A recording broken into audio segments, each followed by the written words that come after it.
And we're going to get into it, guys. Let's keep going. You guys are here to learn how to play some hardcore Protoss play.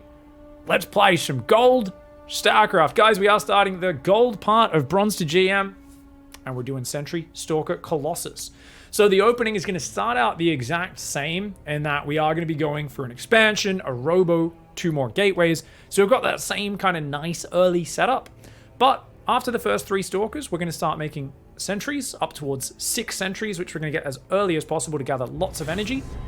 And we're also going to go Robo Bay and go into Colossus. That's a lot of gas. So it's all written up in the document. Check the description, !B2GM doc if you're watching live. Maxan, is that you? Maxan, who is it? Who's done this?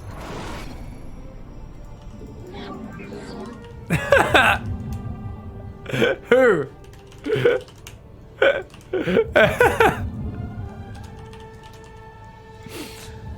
We're blue, but is this Eon blue? Is that what you're saying? Oh, because we're Smurfs. I get it. That's true. That's true. May the best Smurf win. Worst human. Alright, guys. So we're going to need to take our gases a lot earlier and to support the Sentry Stalker Colossus. And it shouldn't work versus this player if they actually play properly, since they're smurfing me. It's also because it's PvP, where Sentry Stalker Colossus can work, but because a lot of Protoss players will go Charge Zealots into Archons, and Archons crush force fields, we could be screwed. We could be screwed. Do you have stream delay? No, I don't need stream delay. I can always hide when I'm searching for game if people are sniping me too much, but I think this is someone from in the clan. Are you guys in voice chat, Helix? Who is it? I saw a bunch of pig pandas were in voice chat earlier. Who is it? Tell me who, so I can shout at them if they beat me. You let me know. Is it Alpaca? I saw Alpaca was the one streaming earlier in there, wasn't it? What? It was you, wasn't it, Alpaca? It is Maxan. I friggin' knew it. I knew it. I knew it. Scummer. That's fine. All right, guys. So, anyways, let's talk you guys through the build while my clan boys try and troll me. Maxan is a Protoss player, by the way. So you might think, well, he must really appreciate Bronze to GM. No, Maxan, aka Brainless, hates Bronze to GM. He thinks it's the lowest form of education. He hates smurfing. He really hates that I've stooped to this level. And you know, he used to like me as a person, and now feels he's lost all respect for me. So Maxan's way of getting revenge right now is to try and troll me and ruin the educational experience. So that's fine. That's fine. You do whatever you want, Triple Helix. So we're going to Hidebind as natural. We're following the same build, guys, as before. Chrono as Stalker, Chrono a Warp Gate, just in case. Do we need to Chrono the Warp Gate? People have pointed out, oh, someone was saying last week, like, you know, Harstem said there's no point doing that. And I'm like, yeah, if you're Harstem, sure.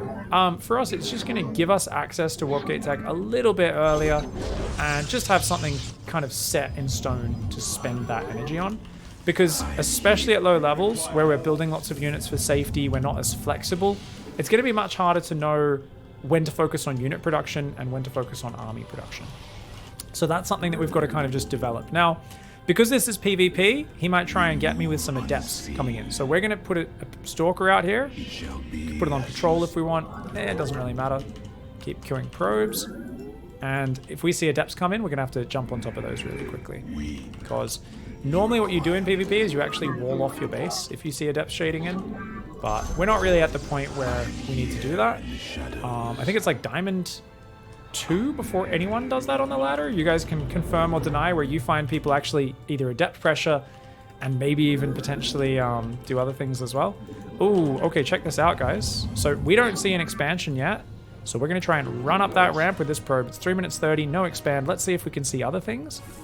What are you doing? So it looks like we're being all in because no expansion. So what do we do when there's an all in coming, guys? Just going to throw extra pylons up. Now, there is another option. Because it's this map, it could be a gold base. So we're going to scout for the gold, and then we're just going to scout around the map and see the expansion. Let's make the Immortal right now, which we're going to cancel a probe so that that actually starts. I know that's kind of noob, but it is what it is. Build another pylon up there, another pylon there. And what do you do, guys, in this scenario where you think you're being all-in? Well, we're going to send the Observer out, and... oh, look at that. He is all-inning me, guys. And all we want to do here is just click battery overcharge on our Nexus. And if you really need to pull your probes in, you can. So what you do is notice I've mineral walked those probes to attack, and then we just attack them. And he's pull back, we've defended. Get these guys, warp in stalkers, and what do? Keep building probes, keep building pylons. Now in this case, I checked and went, ooh, we don't need pylons, do we? So what are we going to do instead, guys? We're going to build another immortal. We're going to keep building probes. What's the next part of the build? Twilight Council. So let's try and get the Twilight Council. Oh, he's attacking me. All right, let's go deal with this one then. Cheeky, cheeky. Let's try and grab these guys here. And we're going to try and click on the immortal here, guys. Or actually, we killed the warp prism. Then we do win. So there we go. We clicked on the warp prism. I actually forgot what I was doing with sentries, wasn't it? Sentries. Sorry, guys. We were focusing on the defense. So at about 10 workers, you're meant to take both gases. Now, if you're under any threat of being attacked, you don't want to invest in too many sentries. I could have made 1 or 2 sentries and still defended with force fields. But the reason why we want more stalkers is because they're better at fighting. But definitely, we're going to go that Robo Bay now. We'll build another immortal. And it's okay to just keep building stalkers because, as always, what do? We swap into our defensive stance. Now, sentries are great at holding a ramp, and they would have been great here. But if he just went straight for the main, sentries aren't going to be good at defending in the open ground at all. So a couple sentries is okay, but you don't want to go too many. Now that he's pulled back and is expanding, and we see all this, what are we going to do? We've got sentries on the way, and we can make a Colossus as well. Notice that Colossus, though, use up a lot of gas, and they take a long time to build. So the better call here would actually be to just go counterattack our opponent, considering we have such a big army. Let's go through the base and just check what's going on. Also, he proxy rowboat and came from up here, didn't he? So let's go look around. So what we're going to do is we're going to take half the army attack up there, half the army attack over here, and hopefully find that proxy. We're going to make another sentry or 2. So that gives us 4 or 5. Let's make some more pylons, and let's go some more gateways. We want to work our way towards 8 gateways. And we did find that robo. Very nice. Now remember, it's more important to queue your Colossus than it is to make the range upgrade, guys. Because we need to get 2 Colossus out. So now we aim move back to our base. How many gateways are we at? 6. So we need 2 more gateways. You only need 8 gateways with this style. You don't need as many. Now we've got the 8 gateways, and now we want to make Colossus range as well. So as long as the Colossus range is ready by the time we get to their base, it's kind of the cherry on top of the cake. So it's get your 5 or 6 sentries. I've only got 5, so let's make a 6th one. It's a little late. It won't have much energy. That's okay. I was wondering if he might do this. I was just thinking, it'd be really cute if he went super delayed Stargate into an Oracle right now. What did you just do, Pig? Oh, remember? You guys remember how to pull on enough gas? So I control-clicked the probes and ran them from the Oracle, and then after I warped in, I just control-clicked them again, and we did the shift-click micro there. I accidentally, apparently, only clicked 2 on each gas. Bit of a mistake there from me. Whoops. Anyways, let's get the warp prism out, because that's what allows us to push. And he's building Void Rays, Immortals, and Stalkers. So Colossus are going to have an amazing range advantage on this army. And Stalkers, they're not the greatest versus Immortals or Void Rays, but with the Colossus doing damage from afar, and the ability to split my opponent's army as well, I think this is going to be really effective. Now, there's a problem. He's building Oracles. We just saw another Oracle come out, right? Or maybe it was the first one. So what am I going to do? We're going to move across with my army. We're going to tell my Warp Prism to go over there. But I'm going to warp in 3 Stalkers here. And I'm going to put these on a drop defense key. And then we're going to build a cannon in each mineral line. That's what that forge is for, okay? For now, though, these Stalkers will be here. And if he hits my natural, we're just going to have to react down there. Why not warp in 3 Stalkers in each? We need most of our army on the front. We want to go kill our opponent. It's more important right now for us to kill the opponent than it is to do anything else.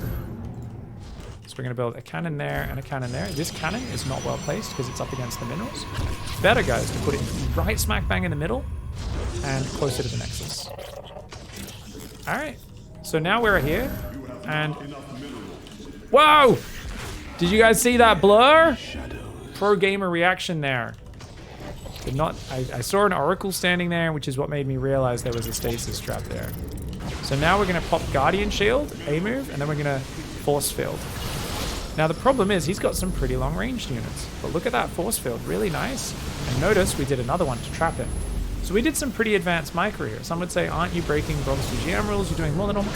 Yes, but my opponent's also smurfing, and I really want to make Maxan get punished for smurfing to play against me, guys. So what we're going to do now to troll him upon the request of Twitch chat. So we're going to make a whole bunch of fake Archons to tank for us. And then we're going to go on and with those guys up front. This is actually not if you don't think there's many ways to use force fields in the attack you're doing, it's actually a really good way to use their efficiency. Because we're fighting in a bit of a cramped space, it's not as simple as like an open ground fight, guys. I do like the way that the probes are being pulled to fight here for him. But yeah, normally the micro, and I've kind of listed this out in the document, what you want to be doing is you just want to A-move and then drop force fields to try and create like a defensive perimeter where you trap some of their units in front of the force field, but most behind it. And there's a lot of cool tips and tricks and advanced things that you guys can do to make that work out. So looking at that past game, what would we have changed in hindsight? Well, we could have made sentries early on, right? Thing is, we normally make 3 stalkers then sentries. Our next stalkers didn't warp until 4 minutes, at which point we were already in, oh shit, he's one basing survival mode. So it was totally fine for me to go off the build and build stalkers there because we were doing not our normal build, we were doing a 1-base reaction. He didn't have an expand. We built a shield battery. We focused more on stalkers, immortals, chrono boosting them, getting extra pylons, and we were going to continue building those while scouting to figure out what he was going for. So GG, very well played. Stupid pig hunter. He said he was going to snipe me in like platinum or something, is what it is. Is tanking with fake Archons actually viable? Yeah, we've seen pros using it a lot lately, funnily enough. So absolutely, if you've got excess energy, and especially like if the opponent has massive units, like Archons or Ultras or something like that, then that's definitely something that can happen. So this player just left the game. Wait, how are we already halfway through Gold League? Gold 3. Is Gold 3... It's 130 MMR division. Oh my god, it's so tiny. So let's take a look. So this player is a diamond. Has been diamond 3. They're platinum. They're 3,200 with Terran, 2,300 with Zerg, 2,500 with Protoss, and they're just like leaving matches instantly. Less than 2 minutes, less than 3 minutes, and then I mean yeah. So looks like they're smurfing. Yeah, so this is literally the saddest person you can play against. You can see they just leave games, leave games, leave games, leave games, and then they win a whole streak, and then the moment they start losing, they're like, fuck this shit, let's start leaving games again. Basically, your classic smurf. Usually these guys are pretty damn sad as humans and stuff. Like, they just don't want to play against people their own level. I imagine they're all abused or something. There's probably some super high correlation between, I would imagine, people who are who have some messed up stuff happen to them. I don't know. It's like they got bullied a lot in school or something. It's just so weird, man. The real neckbeards of the community. Yeah, indeed, indeed. Yeah. I was doing a Smurf detective and the guy was so far ahead and he just sat there building like every different type of unit. And I was like, what even do you get out of this, you know? Because like the thing is, I do enjoy a less competitive, stressful environment sometimes. I was playing Conquest Northgard with my buddy yesterday. And he's new, so we weren't even playing on the hardest difficulty. And I was like, oh, playing a little co-op RTS game, you know? It's like, yeah.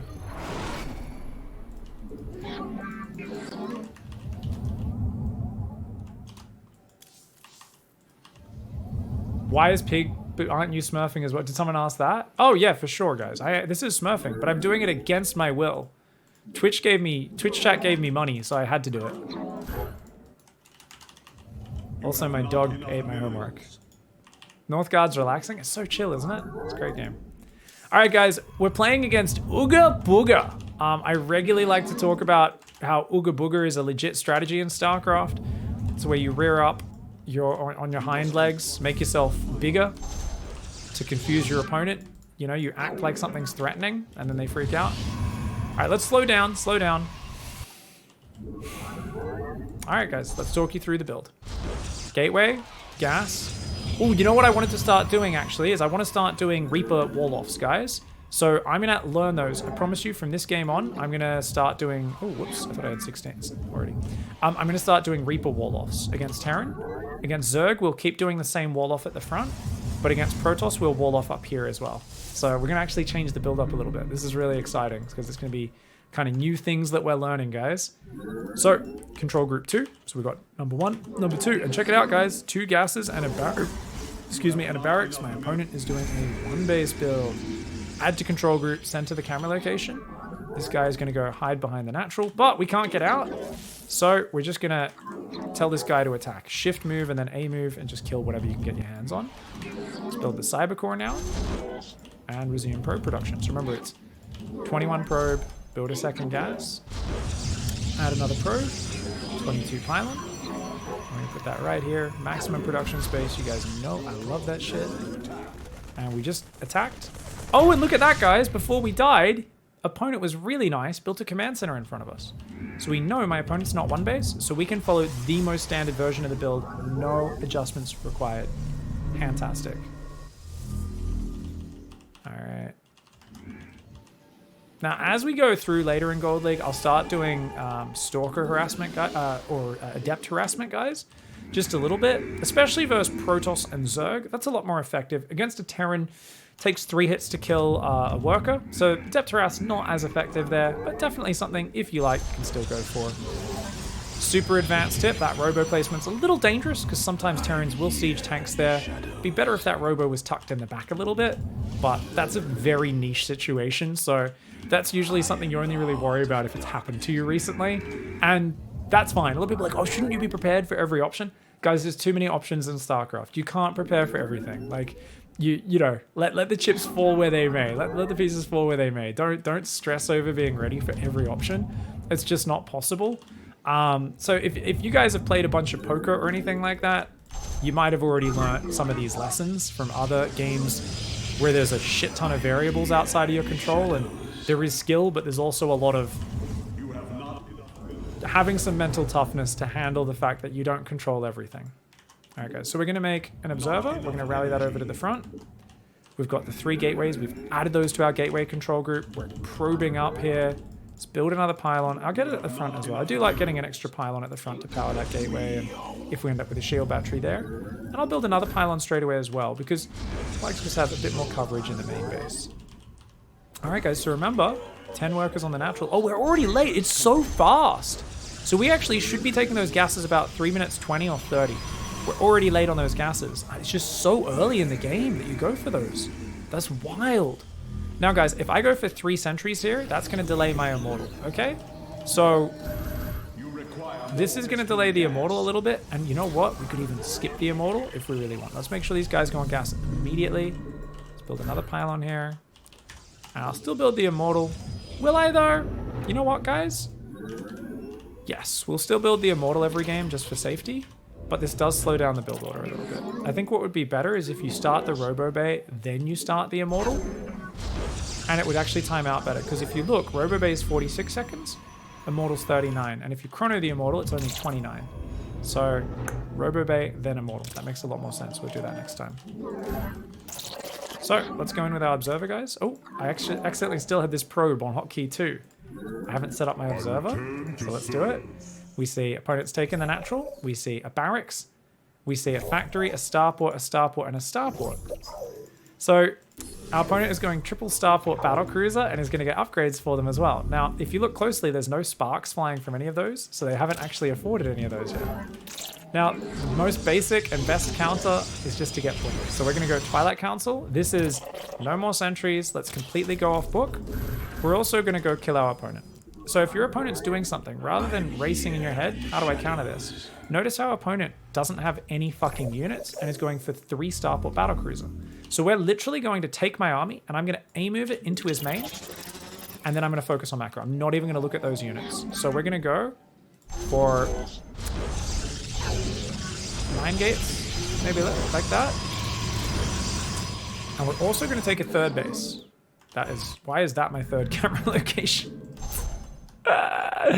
Okay, apparently this is where it should be, apparently.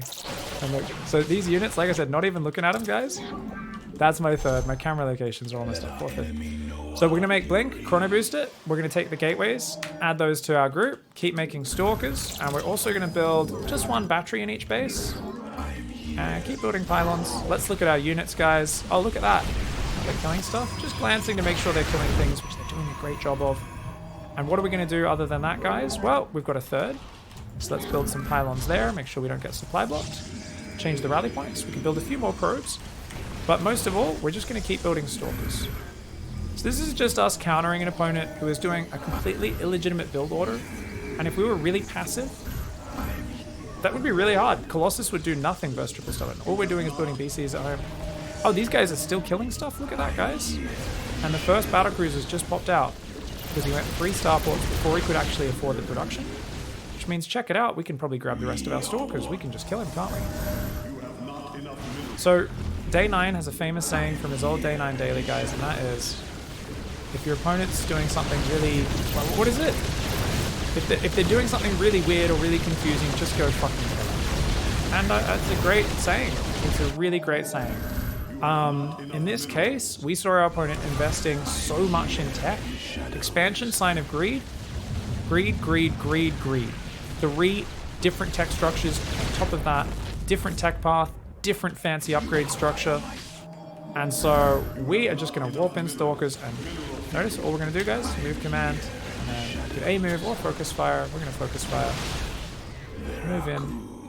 And I think he sent one battlecruiser across the map. So there's just nothing going on at all. No safety, not even a tank or a bunker. It was a totally legitimate build, and it's a good thing we looked at our observer because we had to completely switch gears. Even had a third base up. Insane greed. Way too many upgrades and so on as well.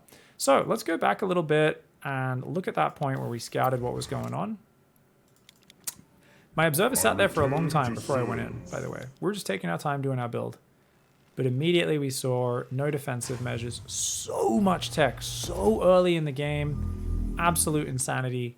This is crazy, guys. Absolute madness, right? That's just wild. So, let's tab out to our document. Okay, game versus 3-port BC. So, signs of greed. What did we scout, guys? 3 starports. No army. That's like a bonus thing, right? Expansion. Fusion core plus armory. Right? So what is that? 2 extra tech structures. So normally I say, hey, you see an expansion, maybe you see 2 forges and a robo and a twilight, and I go, oh, 2 forges. He's going for a lot of tech compared to me. I'm not going any forges, right, guys? It's pretty greedy. In this case, 3 starports. That's like someone building 3 stargates or robos, and a fusion core and an armory. That's like getting a fleet beacon. This is insane. So we know our opponent is going so far up the tech tree, and because we've played very safe, what was our answer, guys? A move current army, whilst focusing on countering their next step. So what did I do, guys? I A moved my army, and then what did we do? We Twilight plus straight into Blink immediately. Go up to 8 gates. And then we also said, well, let's get a 3rd base up as well. Did I need to do that? No, I could have just made Stalkers off 2 bases, and that would have been fine. Now, bonus. So I'll put that in as a bonus. 3rd base. 3rd base, right? Plus maybe double forge. Would have made the Stalkers even better versus the battlecruisers. What if instead of BCs, he made Banshees? Doesn't matter. Doesn't change anything. Would do the exact same.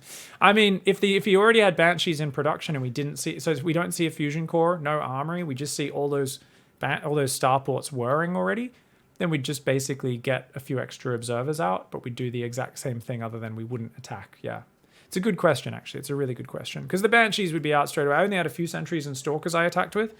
So did it really make sense to attack? I mean, I think I warped in 3 more stalkers, right? So it was 3 sentries, 6 stalkers. I mean, the thing is, that actually can kill 3 banshees, right? So I probably still could have done the same attack with the observer. It's just if he gets 6 banshees out, obviously it'll probably beat this pretty handily. Or if he micros his units well, pulls the SCVs with it. But yeah, So that's a bit more on your judgment. But the battle cruisers are going to be really slow. Can you even produce 3 battle cruisers on 2 base? Yeah, kind of like 2 and a bit. So it won't be constant, but you can do a bit, especially if you're making Yamato. So this is really dumb, guys. You should not be making an armory if you're going 3-port BC. It's important to get the BCs out and go start doing damage with them, but also use them to keep you alive. Yamato, you want to start 3 battle cruisers, then start Yamato, and then continue battle cruiser production. So our opponent didn't really manage their economy correctly. They were kind of just doing things in a bit of a random order. We caught them off. We get a win. GG's. I don't know you like... I like doing Bronze to GM Mountain War. I really like teaching. I just don't like smurfing people, you know, that's all. I do really enjoy teaching people, and I like helping people improve at the game. But, got you back into the game after 2 years? Oh, thank you, mate. Really appreciate it. Yeah, like, I like teaching people. It would be nice if I didn't have to throw games in order to get the MMR down in the first place and that sort of stuff. Like, that just feels a little gross. All right, guys, we've got a PVZ. These have been really rare. Now, it's going to be really important that our wall off is good, and we need to actually make sure we finish the wall off. Notice I haven't been doing that versus Protoss and Terran, but against Zerg, that's going to be really super duper important, okay? So let's get that 14 pylon. Remember, power field touching the edges, same as always. So let's get our camera locations. Number 2, number 3, number 4, number 5, and where's our warp in point? The front of our wall. 1, 2, 3, 4, 5, just to show you me jumping around. We queue up 1 more probe, and then we always build the gateway on the side. And that's actually a bad spot to have built that, I believe. And I'll show you guys why in a second. Let's chrono boost. Build the gas. So a way we can show you this, because we want to normally build the cyber core, I think maybe, oh, it might be okay. We want to build it like there, but notice we can't because the pylon's blocking it. If I build it there, that's a diagonal choke point. You never want a diagonal choke point. Now we've seen a hatch first from my opponent, so we can just scout around and then go home. We see a hatchery, we see a gas there, already mining very early, and now a spawning pool. Very standard stuff. Alright guys, so we're going to queue up to 20. We rally our 19th probe down to the natural. So basically what I'm going to have to do with this wall off, guys... So we'll build a nexus and then the cyber probe. Because we're going to have to reinforce the wall. Oh, actually, no, there is a single space overlap. That's okay. Sorry, I thought there was no overlap. So if that cyber core was 1 space further down, it would be a full diagonal. As it is, there's a 1 space overlap. So it's not too bad. It's not got as much insurance as I'd like. What do I mean by insurance? I mean, for anyone who's ever faced enough Zerg all-ins, you'd realize just how scary the Ling Flood can be. If your wall off shit. Am I wall off? We've got no real insurance. If that cyber core is up another space, the wall off is thicker, which means you can put multiple units in the wall in a row. Harder for Zerglings to bust through. It just gives you a better go of it. So we get the Stalker, we get Warp Gate. And we can chrono. Check it out, guys. There's an Overlord in my base. So I'm going to rally my gateway up here to try and get on the other side of it and kill that Overlord before it escapes. Whether we're able to or not, we don't know, but we'll see. And let's start our robo in the wall to finish that wall off. Okay? Keep building probes. Oh, we didn't change the rally point on the Nexus, notice, guys. So we've got 5 guys there, so we're going to try and shift click. Rally down there. Let's get our next Stalker here. Where'd the Overlord go? Did it get out? I don't know which way the Overlord went. I stopped watching it. Anyways, we'll try and kill this guy now. And remember, guys, about 3 minutes 20. Oh, look at that, guys. So if they ever come in like that, just fight with your probes, okay? And put down a shield battery if they're trying to really all in you. Pull more probes if you need, okay? And if we lose probes, that's fine. It's costing him a lot as well. So we do lose our Stalker. And what are we going to do, guys? We're going to put the Stalker in the wall. We tell him to hold position, okay? And we're going to quickly build another Stalker. And there was a Zergling down there, so we're just going to kill him. Change the rally point. And remember, we got distracted there. Let's keep making units right now, okay? Making those gases. Ooh, we didn't get our gateways just yet. So we're going to get those gateways first. Come on. 3 gateways are a little late. But yeah, a quick A move can keep you alive in these situations. A quick A move on the probes and pull the Stalker back so it doesn't die. If we were worried about that, if we were playing safe, we would have already had we would have left a unit in the wall the whole time. So I'm going to talk you guys through how to play safer there and not be as greedy as much of a greedy shithead as I was, because I was being very greedy there, and I almost got punished. If you're not going to be able to react as fast, then you really got to make sure. Now, if we were also worried about a follow-up, obviously we could have done what, guys? We should have probably gone the gateways as the highest priority, right? But we were just a little bit off our order there, which is why we kind of did things just a bit chaotically. But exciting, exciting. I was trying to explain the details of the wall-off, so we got a little bit distracted. Let's send the observer over. Let's start making sentries, shall we, guys? We've already got the Robo Bay almost done, so let's get another pylon up here, shall we? I think we've got a pylon there and then there. There we go. We've got 3 sentries coming in. And let's get the first Colossus going. Remember, these Colossus use a lot of supply. And because you're trying to get up to 6 sentries, you're warping in a little bit more. Also uses a lot of supply. Now, our opponent, we see double upgrade Roach by the looks of it. First thing you want to scout with a Zerg is their expansion. So we saw no third. Then you want to check the 4th. And scouting a Zerg is a bit different to the other races. So check this out, guys. No third base. So all we want to see is what's coming out of the bases is going to be important. Get up another Colossus there. Pylon. We'll get ready to get gateways in a little bit. And you want to see what's coming out of the base and how many drones. So our opponent's natural is not full. It's probably about 10 drones on that base, guys. My base is full. So that means I'm on about 40, going to 45 in a moment. My opponent is only on about 32, maybe even less. The other thing is we know the tech, because the Roach Horn, double Evo means upgrades, and all the lava was not being spent. So I don't know what's coming out. But something you can look for is whatever's popping out of those eggs tells us, is my opponent building workers or army? Now, obviously, you don't normally want to stare at a base this long, but we're just kind of explaining what you tend to look for. We can come back and check that in a little bit. Let's go home, make Colossus range, queue up a Warp Prism, and let's get all of these gateways up. 1, 2, 3, 4, 5. So that's going to take us to 8 gateways, right? And what do we see? It is roaches, guys. So it's roaches coming out of our opponent's base.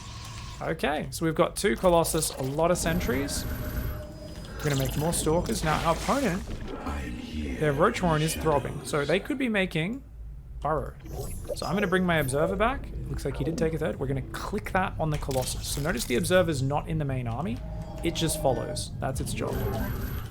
Going to build some more pylons here. And Chrono Boost that one.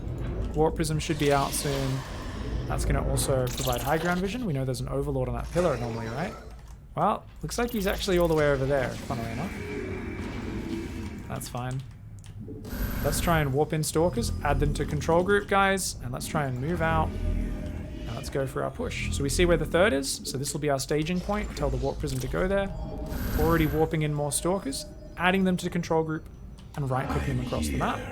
Now, if you're worried about counterattacks, you can wall off fully here. Make sure there's no run-bys that get in there, guys. So that's a nice safety mechanism. And speak of the devil, remember we saw roaches coming to our side of the map, guys. This is where we could do a super pro move and warp in a sentry there. So if he tries to run in, look at that, he's trapped. And then we can do a donut. So notice I moved up there as well, so that if I didn't move up, I wouldn't have been in range to put that force field down. So I right-clicked forward and then dropped the force field. So our opponent went for a really good sneaky run by there. We managed to take it down. Now, problem, they killed our Cybercore. So we're just going to warp in 8 Zealots, just as tanking units. Oh, we actually have the Warp Prism still over there. Whoops. Gonna build another thing. Let's take a third Nexus behind this. Build a pylon next to it. You always do that just so you have a warp in point up there. Now, if you want to scout ahead and you're a little bit paranoid about what you're running into, remember the hotkey for Hallucinate Phoenix? Send it ahead. It gives you a good idea of what you're running into. And notice, guys, you want to just try and spread those force fields out one at a time, and you want to trap some units in front of the force fields and the rest stuck behind. And a really pro move is when they're about to run out, you throw the next wave down. Remember that force field lasts 11 seconds. When you're first starting out, you don't want to do any of this. What do I mean? Why am I pointing it out? Well, I'm not going to in the next ones. GG, well played. But basically, you actually just want to A move, and then you want to just focus on the force fields. And that's it, right? That's all you want to do, right? Focus on the force fields. But as you get more advanced, you can be like, ooh, there's a choke point. Move up, double force field. Oh, it's blocked off. Now I can fight everything out here and nothing can get out of his other hatcheries. Awesome. And you can just kind of A-move, and then you can do fancy things like control click your sentries, move them over here, and just keep that force fielded permanently. But on the base level, you don't do that. You just A-move, and you go force field, you know, force field, and you just block their army, and you just keep splitting it up over and over again. GG, well played. Really well played by my opponent. Tried to go to a 4th base, but you can see that they never really had the economy to build up. This was a player who I really like that they went double upgrade roaches. I like they did an early Zergling pressure. This is a really active player. Their problem is just their economic management's really poor. Their main base is undersaturated. Their natural never got saturated all game long. So they just never even got to 2 base economy should be at least 38 workers, right? With the 2 gases mining in the main, but they're on 31. So this is common with some players who are a bit more tactically focused. They take a lot of bases, but they don't actually build the drones for them. So they kind of have the illusion of having a big economy, but they don't really have that economy up. Now let's go back a little bit and look at that early game and point out a couple things. 2 things here. First things first. Because he went hatchery, into gas, into pool, I wasn't worried about super quick ling speed. Ling speed normally kicks in at about 3 minutes 30 off of a hatch gas pool. In this scenario though, it was a little bit faster. I kind of touched on it earlier. I didn't talk about it too much, but my opponent actually put on gas really insanely early, and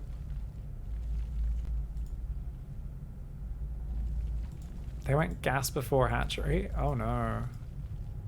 Oh, is this Florencio? This is such a bad build. Oh no. Oh no. This was Overlord, gas hatch, or something like that into a pool. They did mine enough gas to start ling speed the moment the pool finished though, so it still was a quicker ling speed than normal. Normally ling speed starts up about 10-15 seconds later than this.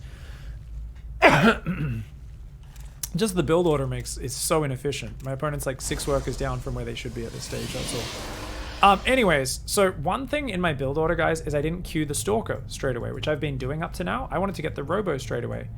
So, notice that means I didn't have 50 gas to start another Stalker straight away. Now, against the Zerg especially, you could argue that an Adept's a better unit for this matchup because it kills Zerglings really well. So I could have just queued up an Adept there. And this is something you guys can do. Maybe you like to go Stalker, Adept, Stalker to make it easier to afford the Robo, or Stalker, Zealot, Stalker. The Stalkers are more of a general purpose fighting unit for the early game, and they're really good with stutter step micro. That's why I tend to always say get Stalker, Stalker, Stalker as a one-size-fits-all solution. But in this case, if I'd queued that second unit straight away, it might have been ready in the wall.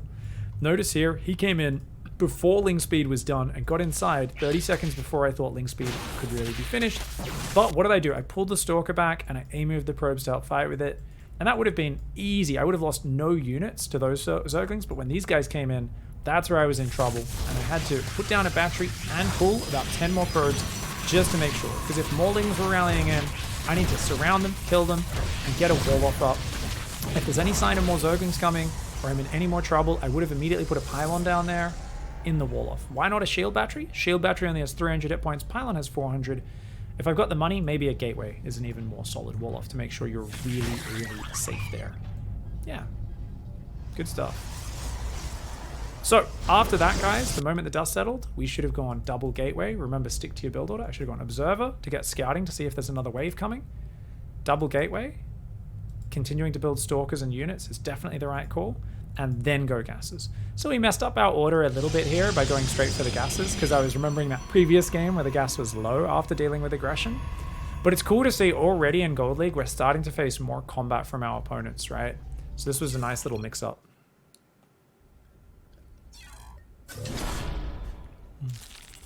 Gold 2. Very nice. Notice we split the probes there. We grabbed just 2 probes and just clicked them to the edge mineral patch. And it's going to be a Protoss. So guys, I said I was going to start doing the proper wall-offs. Let's do it. We're going to try and get the gateway wall-off on the high ground. We're still doing the same build order, keep in mind, so nothing's changing in that regard. But because we're doing it on the main, guess what? We can go back to mining for a moment. How cool is this? And notice, I really want to start doubling my workers up. It's not the most important thing. I'm not putting a lot of focus in it. In Diamond, I'm going to be like, all right, we've left this far too long. Let's do it. But yeah, what you can do, guys, is you can actually rally that probe out if you're doing the high ground wall because it's so close to the name. And then this guy becomes the scout. Cue that up on the minimap. Let's change the rally point back. Get the gas. You go there. Beautiful. And it's the same build order. It's just slightly different placement. The purpose of going gateway and core here is we can wall off any adepts that want to come into our base. Now, he could gas steal us. If you want to stop that, what you do is you go there and you hold position the probe. Now, because he's left, we don't need to worry, but he might be cannon rushing, so we should check what he's up to. So what are we doing, guys? We're gonna just check around and look at our probe. Okay, looks like pretty standard stuff, so nothing too crazy here, guys.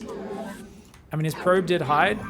Now, a cute, really advanced thing you can do is send that probe outside your base. Now, outside his base. Now, why would I send this outside his base?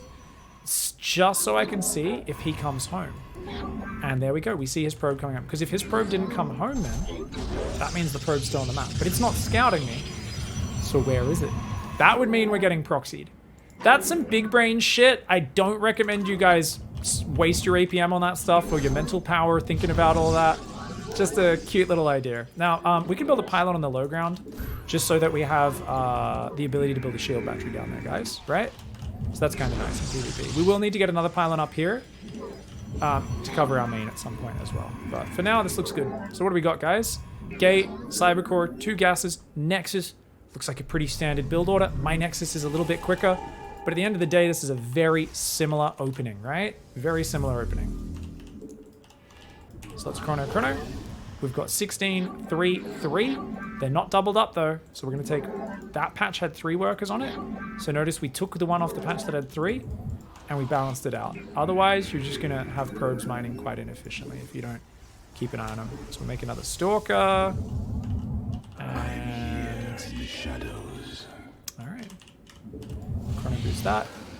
Let's get the Robo going. Beautiful. Alright. So we're gonna make some more probes here.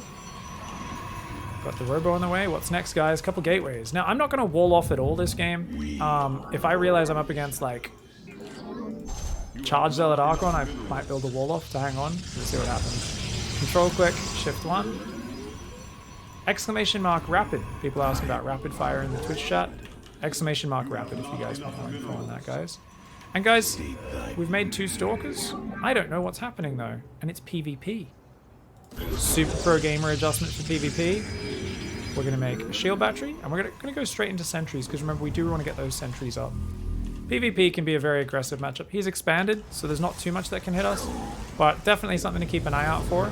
And if you're really worried, what if an Oracle hits you in the main?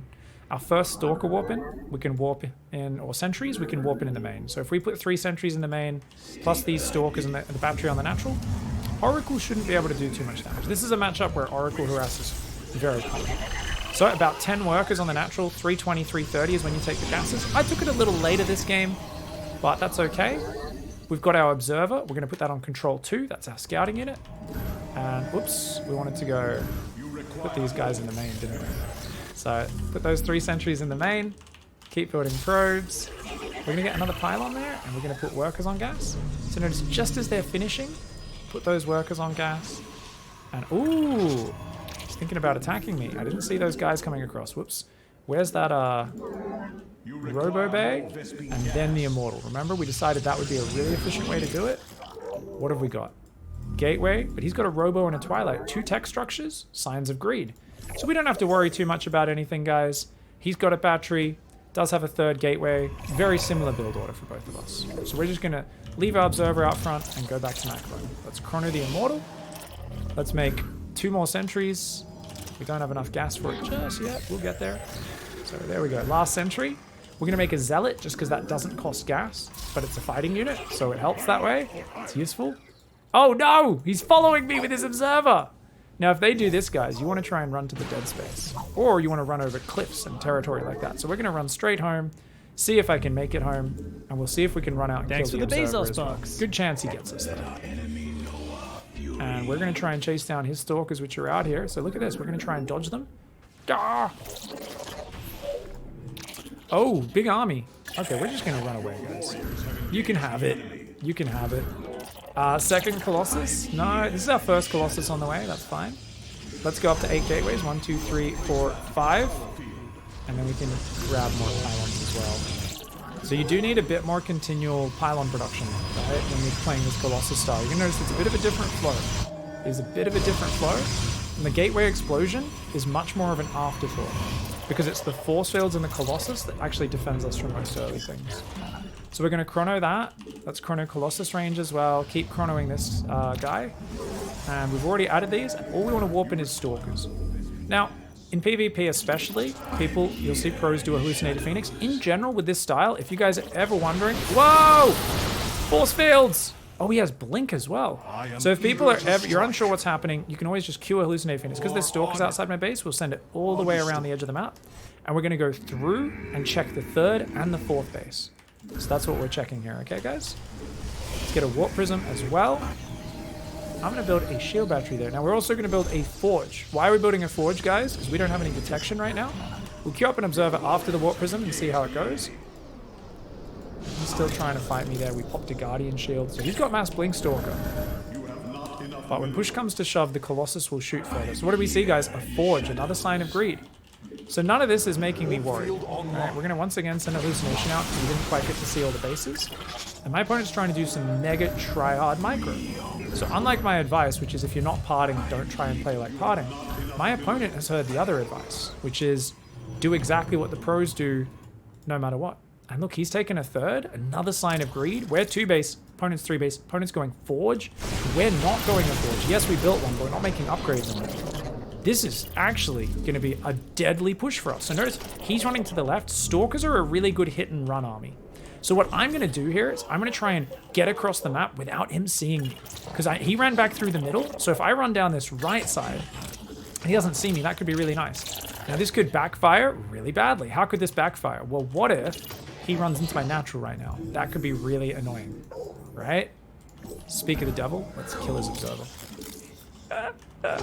Alright guys, let's siege up here with the observer. And let's try and... Whoa! With the prism. And let's go for it. Alright guys, we're going to try and pop Guardian Shield.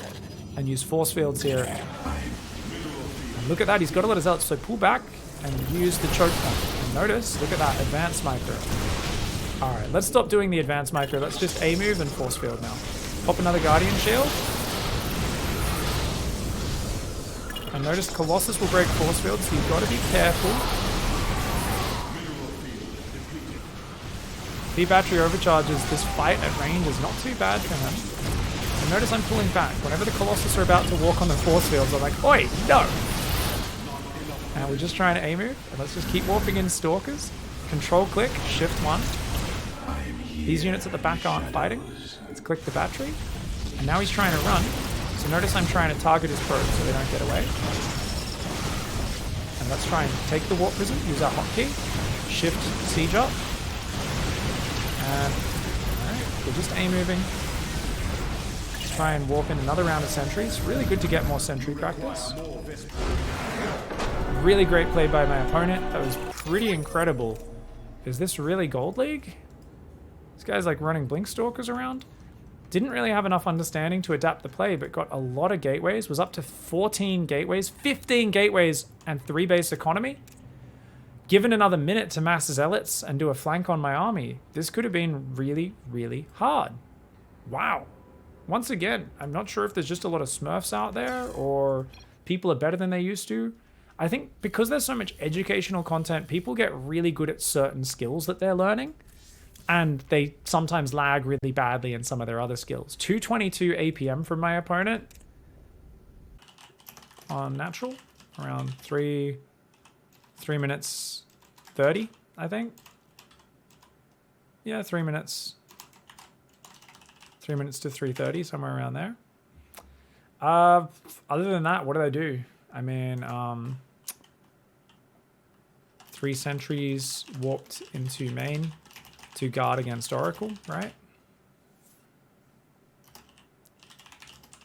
Around 4 to 5 minutes. Yeah. Not much else. Don't think I really changed much else there.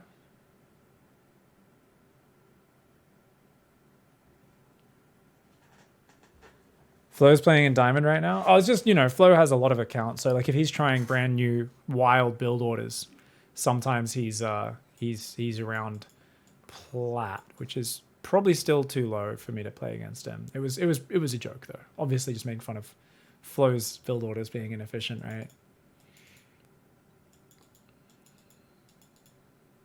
You should be careful of Protoss building cannons in the corner of that gate. It's a nasty spot because it gets you production. Yeah, you can just cancel the gate in that scenario, 2-second error. With a 2-gate build, that's why I actually build my gateway further back. But with 2-gate, yeah, with 1 gate, I kind of need it in the wall. Oh, APM alone doesn't mean anything, for sure, absolutely. It's just the fact that that player seemed to do a lot of things pretty well and was like pretty active with the stalkers poking in and stuff. I was like, holy shit, like there's a lot of activity from my opponent. But yeah, so it feels like they easily should be kind of high plat, low diamond, I would think, with that level of mechanics. But never underestimate people's kind of, you know, if people aren't making decisions properly and are getting and don't have strategic understanding, they could still end up much lower rank, even though they're quite fast. I think that was it. Those were the only real changes there, right, guys? It was pretty chilled out. Obviously, hallucinated Phoenix Scout to get more info is something. We've got so much Sentry energy. I'm like, hey, guys, if you're ever just feeling like more information, building the habit of doing those hallucinations, it's really nice. I do love hallucinated Phoenix. It's pretty sick. All right, guys, we are playing a PvP, so let's work on that now. So someone was pointing out in the chat, sorry, your name's eluding me right now, mental blank, that building the gateway there means they can wall off some cannons in the corner. I don't think that's the biggest concern because we scout pretty early and cannon rushes are pretty easy to hold, to be honest. But they had a good point that they prefer to, instead of building the gateway there, start with the gateway there, cybercore there. They find it's just much easier. And that to me is someone saying, hey, I struggled against this cannon rush. It was a pain. I made a clever adjustment that made sense to me.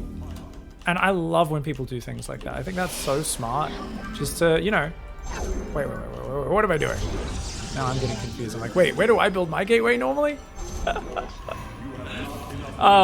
So because if someone does that, I often end up canceling this gateway to quickly pull probes in and kill the cannon before it gets up. And I still think that's fine. I still think you're in a good spot because you shut down that cannon rush and that's, you know, it's all good. Notice we're doubling up these workers a little bit more at the moment, guys.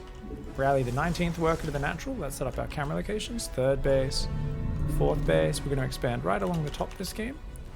And we've got this guy here as well. So, he's coming in. We see, that was a gateway, not a forge, right? Let's click on it. Yep. So the opponent's just doing what appears to be a pretty standard build order. We're going to get our Nexus there and our Cybercore up here. And we can attack that probe if we want. We don't really need to. Now remember, you could gas steal or get gas stolen. If you get gas stolen, guys, you can just take a gas on your natural and continue your build completely as normal. It's just going to be a little bit of a bummer because if we're doing the Sentry Stalker build, we need a lot of gas, right? So if you're doing this build order, I would advise you try to block that at any moment. Let's try and put all these probes on this gas geyser in the main. This pylon's a little bit late. You can see the Cybercore's finished. That pylon should finish at the same time. Otherwise, you've messed up. So good little marker there of knowing if we've done our build properly. We can now chrono both of those. Hello, mate. Oh, absolutely doing my build order. Even hiding the probe behind the natural. This player's doing the build order. What a Chad gamer. I'm so excited. I love seeing people do my build, guys. This player's watched the first episode of Bronze to GM. This is great. I'm here. Oh, this is awesome. All right, guys. So we're going to A-move the Stalker there. Little do they know, though, guys. I've evolved, remember? Last time we did a pylon on the natural, guys. We haven't got one this time, so we can't build a shield battery. If we want, we could build a shield battery up there to fall back to. And if you build a battery there, it can still heal you on the low ground just in that corner. Just a little tippity tip. All right, let's get 2 more gateways here. And do we want to make a sentry or a 3rd stalker? Let's just go 3 stalkers. We'll make sentries after that, that's fine. So once you go your 2 gateways, what do we do, guys? Same as always, get another pylon. We build it on the natural, so we can build batteries there and stuff if needed. And we're already 330. So after that pylon, 330, right on about 10 workers in your natural, get the double gas going. And that's huge if we can do that. So we're going to go straight through the main and the natural with this observer and then sit it out front. So we'll try to look at that at the important moment. Let's chrono an immortal for safety. Actually, we said get Robo Bay first is more important, didn't we? So I'm trying a little reordering of the build order this time. Let's see how this one goes, guys. Because this is going to delay my sentries a little bit. But it's going to get out the immortal earlier and the Colossus earlier. So you guys can tell this is not a tight build order for me. There's a few different variations I'm experimenting with to see what I'm going to end up settling on as maybe, oh, this is what I think you guys should always do. For now, let's start getting these sentries warped in. And they should be warping in the main. The immortal there. And we see a DT shrine and a robo. So no Stargates. We don't need to worry about the sentries being there. Keep building pylons. And Robo Bay is almost done.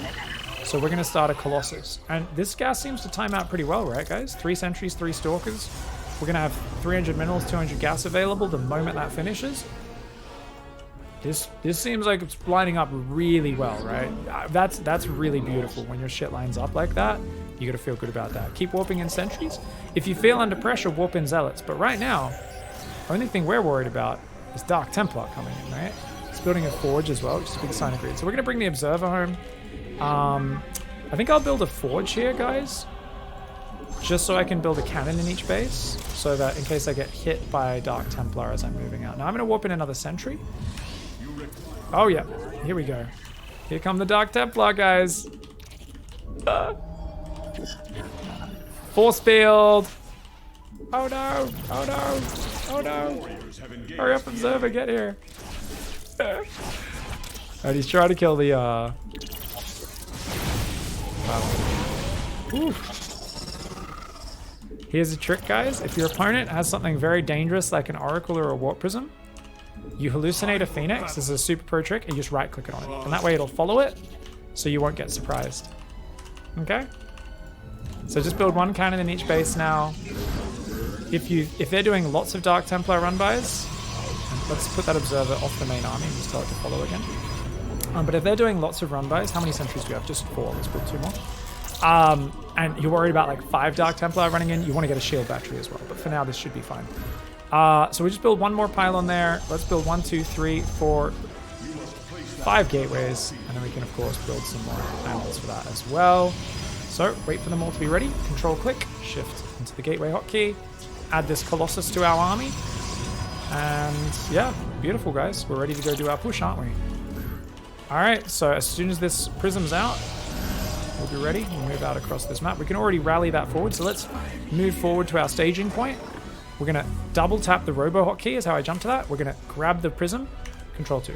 Control 1, control 2. Double tap 1, double tap 2. Double tap 1, double tap 2. Get used to just hopping between those different units, guys. And look at that. If we attack it from over here, notice we chase it into our army. Cute trick, guys. Don't just A-move. If you find something unattended, you want to kill it. Make sure you actually confirm the kill by kind of jumping on top of them. You know, getting the real jump on them. Okay, so we're just going to warp in those stalkers. Let's go. Haven't really scouted ahead of what I'm doing, but I think after defending that DT build, we should be totally good. And look at this guy's real good timing attack. Look at that. We can force field him off and kill his 3rd base. But wait, he's got an Archon. Uh-oh. Archon kills force fields, guys. Ow, ow, ow, ow, ow. Notice we're pulling back our units. But now that the Archon's gone, can't we force field him? I think we can, right? Looks like we can't, really. So all we're going to do is warp in stalkers, and we're going to just try and set up a concave now, okay, guys, in this next fight, rather than anything else. So all we're going to do, set up a concave, Guardian Shield, and now get the Colossus to make him come fight me. So notice I'm stutter stepping the Colossus. Everything else just A moves. And notice we don't want to clump up on that ramp. So right now I'm struggling with high ground vision. So what we're going to do, we'll move the observer forward. Opponent's defending really well. And what we're going to do is just keep trying to pick at him with the Colossus. And there we go. I think if we can get rid of the Archons, we can ruin him with force fields. So look at this. Now we can force field units like that. Oh, look at this. And he's blinked forward. And you can even pop those units further forward. Doesn't really help me that much there, but it's just a cute thing to do. And GG. Archons are massive units. All massive units crush force fields. So the Archons there were really good. And this is why it's important. If we're playing Sentry Stalker Colossus, we need to hit a sharp attack. Because if we let them get out Archons and a ton of Zealots, they're just going to break the force fields and jump on top and swarm everything. And then Colossus are only really good later once you've added a bunch of Archons in that situation. So you've got a lot of tankiness to deal with the Zealots, and then the Colossus is really good behind that. But there's these kind of power spikes on both sides. Yeah. Do they kill it on move? Or do they attack? They have to touch it anywhere with their hitbox. So same with if my Colossus walk into the force field, if they just touch the edge of the force field disappears. Same with the Archon, same with Ultralisk, same with Thor. Yeah. So if there's massive units around, sentries become pretty bad. So this is why lately we've seen a lot of players late game PvZ. They've got a bunch of sentries left over, but there's ultras out. They go, ah, shit. Force field's useless. Okay, I can pop a Guardian Shield, but I've got 5 sentries. And they make fake Archons. So they hallucinate a whole bunch of Archons because they go, hey, at least this will tank some damage. At least I'll get some value out of these spellcasters still. I don't know. I don't stare at the sun too much. Usually only like an hour a week. When I'm like, so why is it bad to stare at the sun again? That's something I do regularly, but other than that, no. We'll see. Yeah, hopefully they have good like surgeries and stuff for that later on. We'll see what happens. Anyways, all right, guys. So we are doing PvP here. We're going to do that high ground wall off once again. Let's get our camera locations. 3rd base, 4th base, 5th base. Chrono boost. Let's get warp gate. I like that opening to be a nice smooth path between the bases. And let's take the gas. Notice how smooth that is? That's like a little set play, right? The way I use the guide rally to build the gas, then go do some other stuff. Now, what is he up to? Are you stealing my gas, mate? I'm okay with it if you are. So if a probe comes in really early, guys, I always attack it with my probe. Every race I do this. Because it could be a cannon rush. So we're just going to confirm. Confirm that he's not cannon rushing. And looks like he's just going home, so we'll head back. So we're just going to rally into the gas, and this guy can go back and expand. We see a gateway.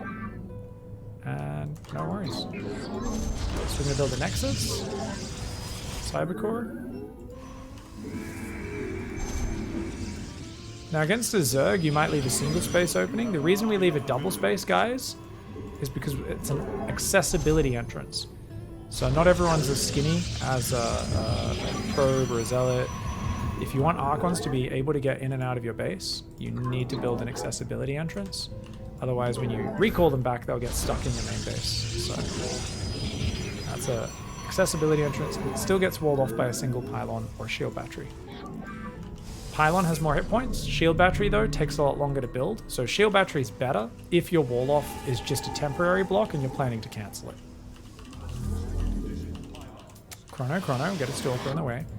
I still haven't seen an expansion or a second pylon, guys. So I'm going to go scout around the left side, and my Stalker's going to go scout the top side. Now the reason is it's PvP, and my opponent could be doing a really good cheesy build. So for the moment, I'm still just continuing with my build order. I'm not really changing anything. But look at that, we're already under pressure. Oh, and look at that, my probe actually got blocked. That's crazy. That's actually so unlucky. That's the sort of thing that would just kill a noob. So what are we doing, guys? This is what we call stutter step. It's where you attack, move, attack. Main problem players have is trying to attack too often and not letting the Stalker get any distance. Let's once again do some scouting. Build the next 2 gateways. Let's build the pylon down here. Still haven't seen a proxy or anything like that, guys. So doesn't look like much is going on. And our probe's just going to go scout. So I did some extra scouting there. If you wanted to just follow the build order, that's fine. So that was kind of some higher level stuff. Probably too early to introduce all this flexible stuff, to be honest. That was me really playing high-level PvP, going, oh, this could happen, that could happen, let's adapt to this and that, this, that, the other, be prepared for that, blah, blah. You know, that's me going a little bit above and beyond. But check it out, I've now scouted with my probe, I see the natural, and I see that it's about equal number of workers to my one, even though it finished later. And we're just gonna scout through with this probe and go, okay, cool, do we see anything else? And it looks like there's a robo, a gateway, twilight. Cool, all right, pretty chilled out. I happened to look at home just to go macro there, and look at that. So what you want to do, guys, if they ever run in like that, make sure you move your stalkers up, don't just A-move them. And my opponent's even doing a depth pressure here. Super pro right now. This is insane. Now, I was going to take the gases before, but I keep getting distracted, and that's actually totally okay here. Because I did get the robo bay up really early anyway. Get another pylon there, another pylon there. And we're just going to go through one more time. All right. Okay, so we're saving the gas for the Colossus, of course, now that the Robo Bay is ready. Remember, 200 gas is the magic count for that. Yeah. And we want to chrono boost that immediately. And we see, what do we see, guys? 1, 2, 3, 4, 5, 6, 6 gateways. So more signs of potential aggression. And we're just going to set up our observer to patrol to see if they expand anymore. In the meantime, just continue the build. We're up to 4 sentries now. Let's get the 5 gateways. Just we've got the minerals for it, so we might as well. Chrono boost our Colossus. And we'll start another one for the next 100 gas. So you can see we're getting to the 6 sentries a little bit later this game because our gases were delayed. But look at that, 200 gas. Always playing around those Colossus coming out, guys. Keep getting those pylons as well. Now there's 2 things. What do we prioritize here? Colossus range or... Ooh, we're a few probes short, so let's just build a few more probes. So do we prioritize Colossus range or sentries? I'm going to go sentries because part of our whole point in doing this build is let's try and get force field practice, right? Force field practice is so important. Chrono Warp Prism. So, and our other chronos, our next chronos as they come in, are going to go to extended thermal lights. But since the Warp Prism's not even started, I think that should be finished in time. 100 seconds away, easy peasy. So we still don't see a third base, and we see what appears to be a mass zealot play from my opponent, guys. Let's go through and take another look at the production and see. It's double upgrade zealot, so really low tier units, but with very good upgrades versus my no upgrades. It's going to be really interesting. Now, what's the problem my opponent's going to have, guys? Force fields! Force fields!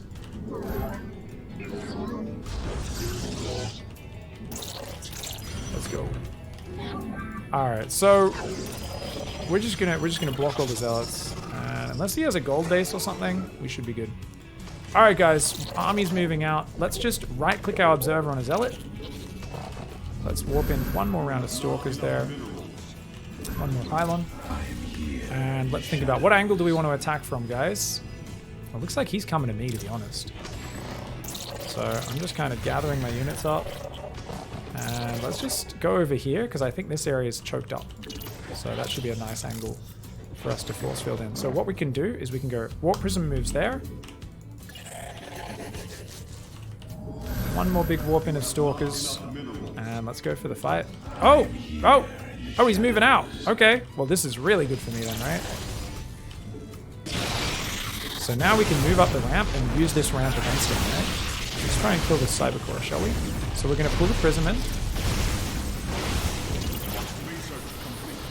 And look at that! Oh, this is so abusive. I wasn't even planning this, guys. And look, we can just keep letting the Zealots through a little bit at a time. So I'm going to leave a little opening in the middle. It's going to open up. So he recalls. Okay, that was actually a really good move. Can't get to his ramp. I'm trying to get to his ramp. Notice, yeah, so there we go. And we can even pop that immortal down so that it actually gets killed as well. So notice we're looking for the force fields and the choke points. And if you can get in those areas with the choke points, it's super, super abusive. I was expecting the fight to be over here, and I was planning to A-move and then go force field, force field, force field. But notice that we're using our observer. We're doing a lot of visual planning in terms of where we want the fight to happen, right? We're like, I want to put it right there. opponent was doing a 6 style, and if his zealots were already out on the map, and his observer did see me move out, and he was just backstabbing me right now with these zealots and stuff, it'd be a totally different game. Because my opponent's actually got this hidden third base, which is really cute, by the way, in the top, and is warping in lots of zealots. If they get 1-1 upgrades and enough zealots, and they're like in my base, their army does a lot more damage more suddenly than my army. Just my army has that ranged firepower, right? That ability to push in and just kill shit. And we can see just when I realized he moved to the right side, and that's what's really nice about cooking the observer on the opponent's army. I mean, this is just really abusive. And look, even here, I shouldn't have even put the force field there. I mean, yeah, we let 4 zealots up, but we could have let even more up, right? Yeah.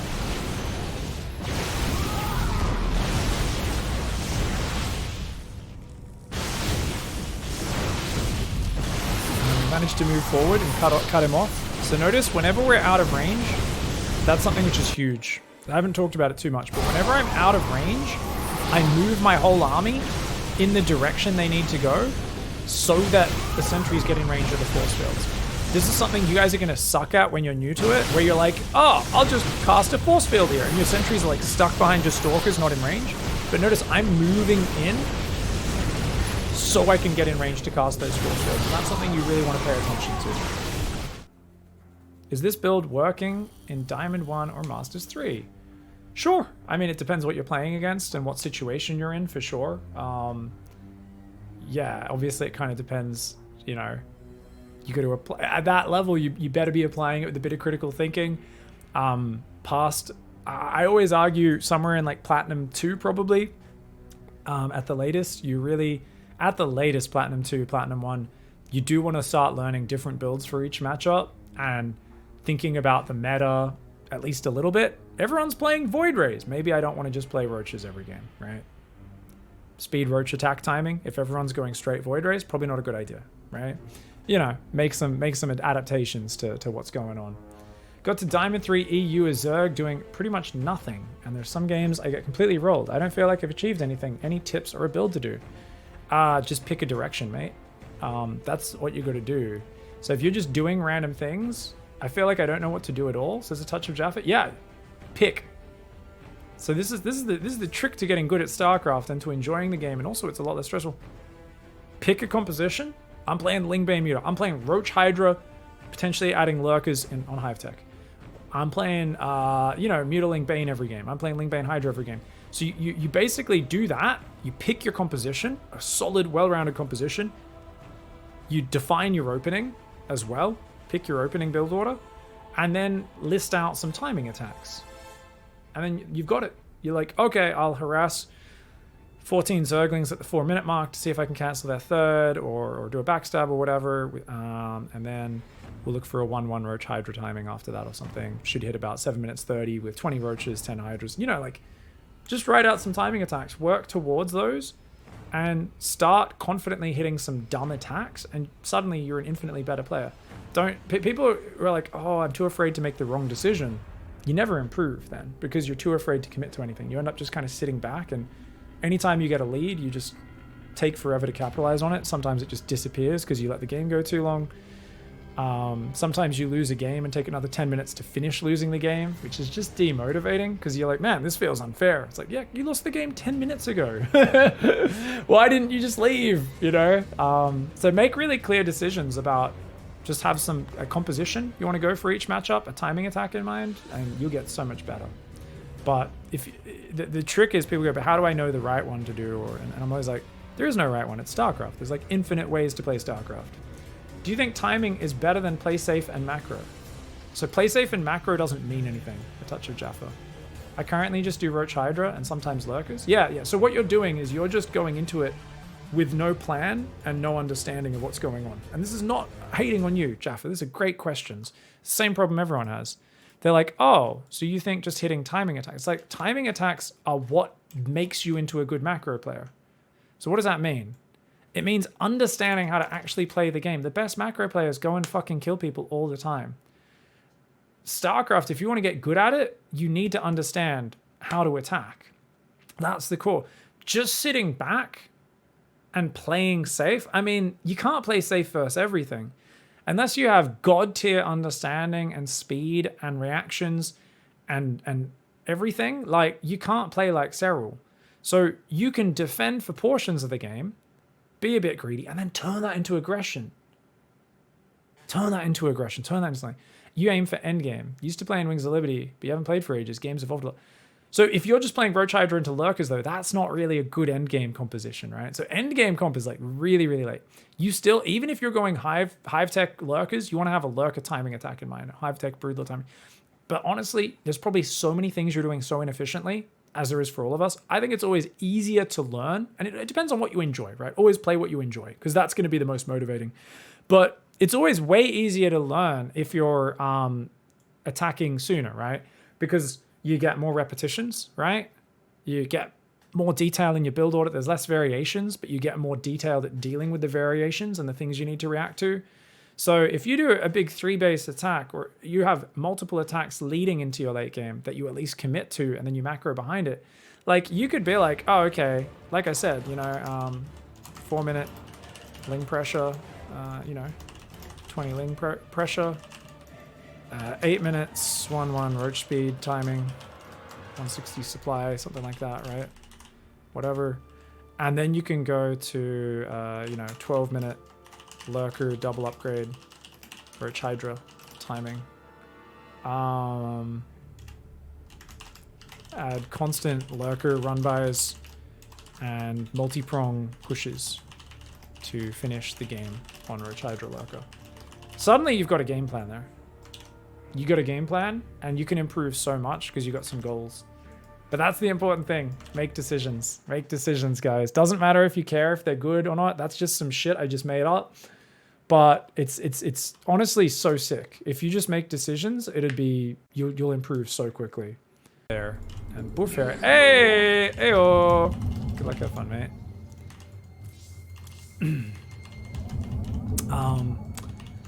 Buffer, there's no product or anything. It's really humid and shit in Sydney, so and my hair's getting longer, and I do get a bit of a nerd fro as my hair gets longer, so it is what it is.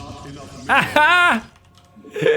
Someone just pinged him on Discord, let him know who it is, or just double checked. Good luck, dude. I'm playing Sentry Stalker Colossus. 2-base push. Alright. Tell him what's coming. It won't help him, it'll probably just make him play worse, but fingers crossed. You can do it, Tave. Tave? Tevier? I don't actually know how to say this name, to be honest. Alright guys, so we've run into one of my clanmates. This one is not smurfing me. This player is actually around this league.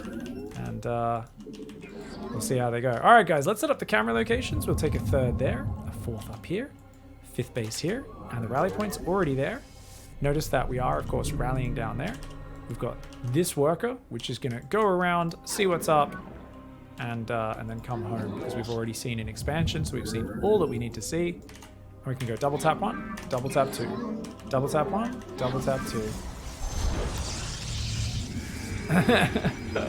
Now remember, guys, you always want to Rebecca Teve? What? Who's that? So you want to always leave that 1-space choke point there when you're playing PvZ, because that's where we're going to station units in the wall. Notice we can already put the rally point there. And then we go build a probe, second gas, build a probe. Whoops, I accidentally queued 2, so let's cancel one. And we can get a pylon up. Lots of production space on that. And we can rally to the gas. Awesome. So this guy's just rallying to the natural. There we go. Fiddler on the roof. I never watched or saw Fiddler on the roof. Never saw that one. Imagine it's pretty depressing, right? Chrono boost. Alright, guys. Now, definitely against a Zerg, like I said earlier, Adepts can be really great. So I think I'm going to build an Adept as my second unit. And that's really nice, because we want to make sure... We earlier played a Zerg, and we kind of struggled, because I want this Stalker to be out there chasing after Overlords and stuff. But, oops, we accidentally had too many guys on the Nexus up there. Let's put some more probes. Oh, Tave didn't position that properly. I'm going to let that one get out. We're gonna let that one get out. Sorry, Dave. Gonna give you a little bit of freebie. The nerves, the surprise, realizing they are playing against their Smurfy clan leader. What can I say? We'll give you a moment. Give you a little bit of a freebie. So the Stalker's patrolling to see if Overlord scout. And this adept, very important. Hold position. We'll build another Stalker behind that. Just build that one adept. Keep building probes here. We've got the extra gateways. We do need the extra pylon.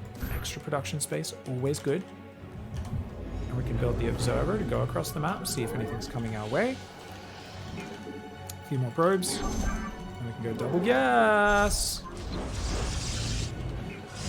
Okay. Cool. Alright, we're just going to hang at the front now, guys. And what we're going to do is we'll get the Robo Bay. Research complete. And then we want to go for an Immortal.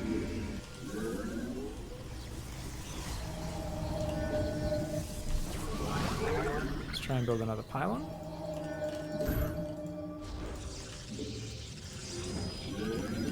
Probes on gas, probes on gas. Keep building more probes. And remember, guys, You have not enough more pylons. Because we're going to build a Colossus soon. And that's going to chew up 6 supply. Basically a whole pylon on its own. Okay? So we want one more pylon up the front here. And let's take a look at our observer, shall we? So we're just going to go through the bases and then just come back. So what do we see? So we saw a layer starting on the natural. See lots of drones in the main. And we'll just check over here. We see a roach warren. Lots of drones here on the natural. Okay, looks pretty standard, guys. And we'll just see if there's a third base or not. Let's go home. We'll start a Colossus. And we'll start making the sentries now. So the first 3 sentries warp in. Make another pylon. And I think we're done with the probes now. Indeed we should be. Alright, so we can start building the gateways in the near future. We just saw some roaches coming out. One of the easiest things, if you guys want just one thing you guys can scout. Pig just died to a Ling Flood off 2 base. No, I didn't. What are you talking about, Maxan? Only if I don't wall off well enough. I could wall off this. Easy. Easy scouting tell, guys, is the drones. And it definitely wouldn't be die to a Gold League 2 base Ling Flood. Hell's no. That doesn't hit for another minute. So if you just check the drones on the 3rd, then you know, oh, he's only at most got a few more drones than me. 3 more sentries. Let's get the Colossus. And let's get the 5 gateways. Obviously, we're pausing there for a moment. Get Colossus range as well. 5 gateways. Control click, shift 1. And notice this spreading creep is Tave. And building a big Roach Ravager army. Now, this is kind of rough for me because Colossus kind of suck versus Roach Ravager, but they'll do really well versus the Zerglings. Because Zerglings are light. You'll notice Roaches do not have a light tag. And Colossus do a big amount of bonus damage, 50% extra, when they're up against light units. So that's what you'd kind of rather be facing off against here, but it is what it is. Build a few more pylons here. Why not? And as this Warp Prism comes out, we will push on this one. Okay? Now, here's a cute thing, guys. I'm going to right-click that Adept so it's not in hold position, and this will allow my units to move in out of the wall, and the Adept should go back to its position afterwards. Problem, because it's not on hold position, it could easily, if a Zergling comes over here, chase the Zergling out of the wall off and get itself killed. Okay. So we can build a lot more Stalkers. Warp Prism goes in the other hotkey. Trying to find that Overlord from earlier. I'm going to push this left side. Oh, hello. I didn't notice the army coming. So look at that. We're going to lose those guys to Bio. I could have, of course, microed that in time. Notice we dropped some force fields there. So we're going to try and chase them down. Now notice what we can do here, guys, is we can try to force field some more roaches to trap them.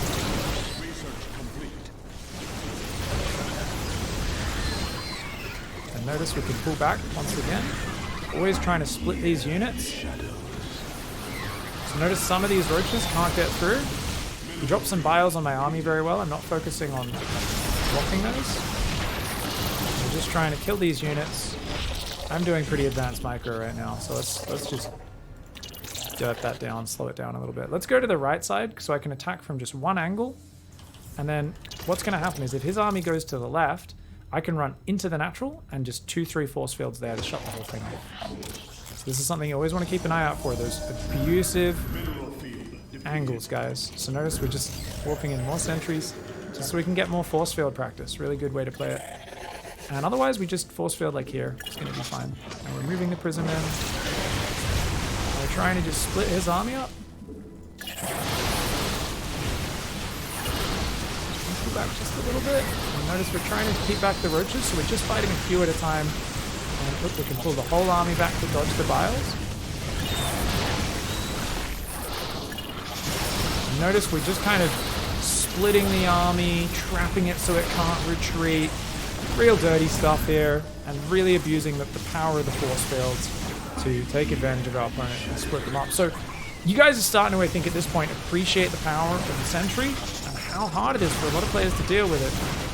And you can get really deep on the ladder in a lot of situations as long as you hit a timing. It's not too late in the game with this, where all the pieces come together. And we're really getting these pieces together and experiencing these strong power points, right? Charged a lot of Archon Immortal before with lots of Zealots and Immortals kind of getting in there before there's big splash damage and stuff to deal with it. And if there is a Ling Flood, so okay, so Max An has a good one, which is obviously we're not playing super safe against a Ling Flood. Now, obviously we're not doing everything at once, and I did want to start doing more kind of mobility. So what we can do in the next game, since it is just good practice for the multitasking and the harassment anyway, we're going to make an Adept instead of a Stalker, and it's going to go straight across the map. And the job of that Adept is going to be to quickly shade twice across the map, and then shade in. And if they're building lots of drones, we go, cool, they're building lots of drones, we're fine. And if they're not, there's a good chance we see lots of Zerglings running across the map, even before that, unless our opponent's really good at hiding it. And that should be good. How many sentries is too many or not enough? Well, we like to go 6 sentries. But I was just wanting to show more force field micro, so I kept warping in extra. Anything over about 9 or 10 is pretty ridiculous, but Parting has won games with like 14 sentries versus pro gamers before, so it's okay. But yeah, imagine if you scout at this point, guys. So if my Adept had come out, shaded across the very first unit, we shade in, your shade sees, and whether you let the Adept finish and you try to kill some drones or you just go home, you're going to usually see if there's Zerglings flooding out at you well before Link Speed finishes. Link Speed doesn't finish till 3:30. Or otherwise.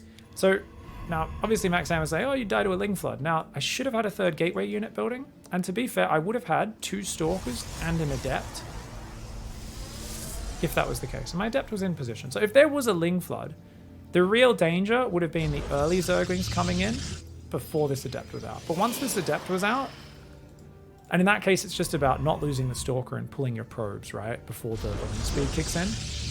But in this scenario, we would just have quickly, if we're super pro, when Lings flood in, we shade the Adept back, build a pylon there so the Adept actually saves its life, and then you just keep re-walling. Now, ideally, I would have had the pylon 1 space further down, and that would have allowed me to build a gateway there, but obviously this pylon's blocking it. So we just have to go pylon there, and then if this building's dying, we build a gateway. If the robo's dying, we build a gateway, and then another pylon or 2 over here. You just keep re-walling, and your Stalkers and Adepts are just behind your wall, shooting the whole time, and you try to build a shield battery. And because we've got 2 gateways that are coming up in the main, and they go down, when did they go down? 3:20 or something? 3 minutes about. They'll actually kick in during the Ling Flood, so even if you lose this gateway, you'll have production. If the Cybercore is dying, which it almost certainly will, you also want to rebuild the Cybercore in the main, because otherwise you can only make Zealots. But Ling Flood's something you'll encounter. There's a lot of stiff all-ins out there. They become much weaker if you're really active with your scouting, and that's why sending an Adept early in this matchup really helps limit their possibilities.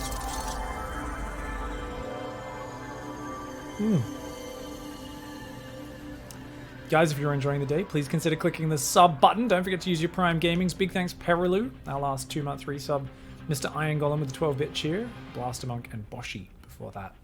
Thanks, guys. Zealots are pretty good versus Lings. Yeah, they can't attack from behind a wall, though. So when your opponent's completely all in with 50 Zerglings, on the other side of an emergency wall-off, Zealots don't do anything for you, sadly. If you've thinned the herd out enough, the Zealots holding a choke point or something, fantastic unit, actually better than an Adept or a Stalker. So it's better than any other unit in that scenario, but yeah, it could be a little tough. It could be a little tough. So It's not really fair. But if you want to think about it, so here's the way to think about it. Okay, how do I defend? That big attack looks scary. How do I defend it? Roaches, Ravages. You don't want any Zerglings because Colossus are good versus it. You just want lots of Roaches and Ravages. If you can get Roach speed out in time for the push, then that will be amazing. But what's the most important thing? What is the most important thing? Whenever you're looking at any scary attack, ask yourself, how much has my opponent committed to it? And what's the easiest way to do that? How many workers do they have? So, do you know how many workers I had with that push frequency? Anyone in chat? Shout it out. Anyone who knows how many workers did I have? Do I have with this push?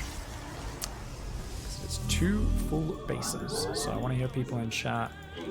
Let me know. Chrono boost, control group the gateway, build the gas, change the rally point. 44, 44, yeah, about 44, 45, somewhere about it. 2 bases, so 44 technically, right?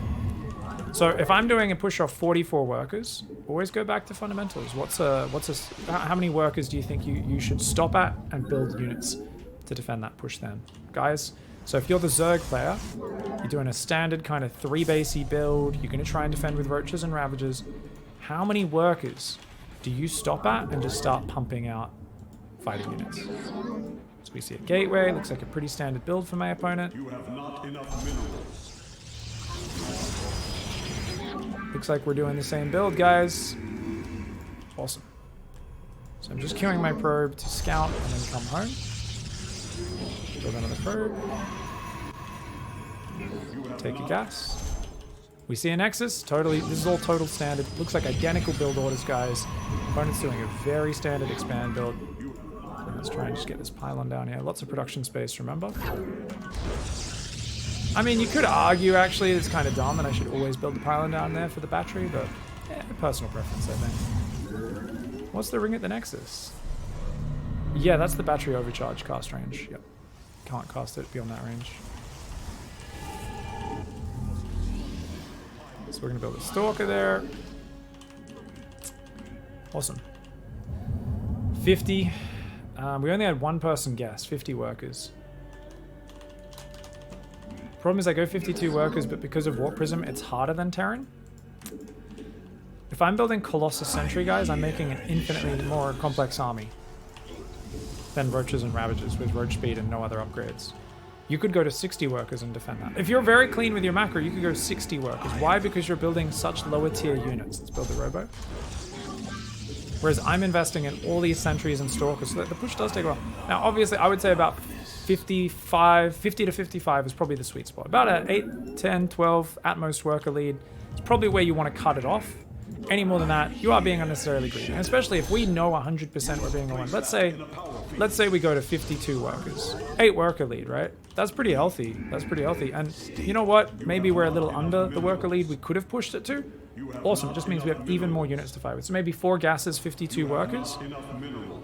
Awesome. Do it. All right, guys. We got to get that pylon down here. So we can drop another chrono. Grab a few more probes.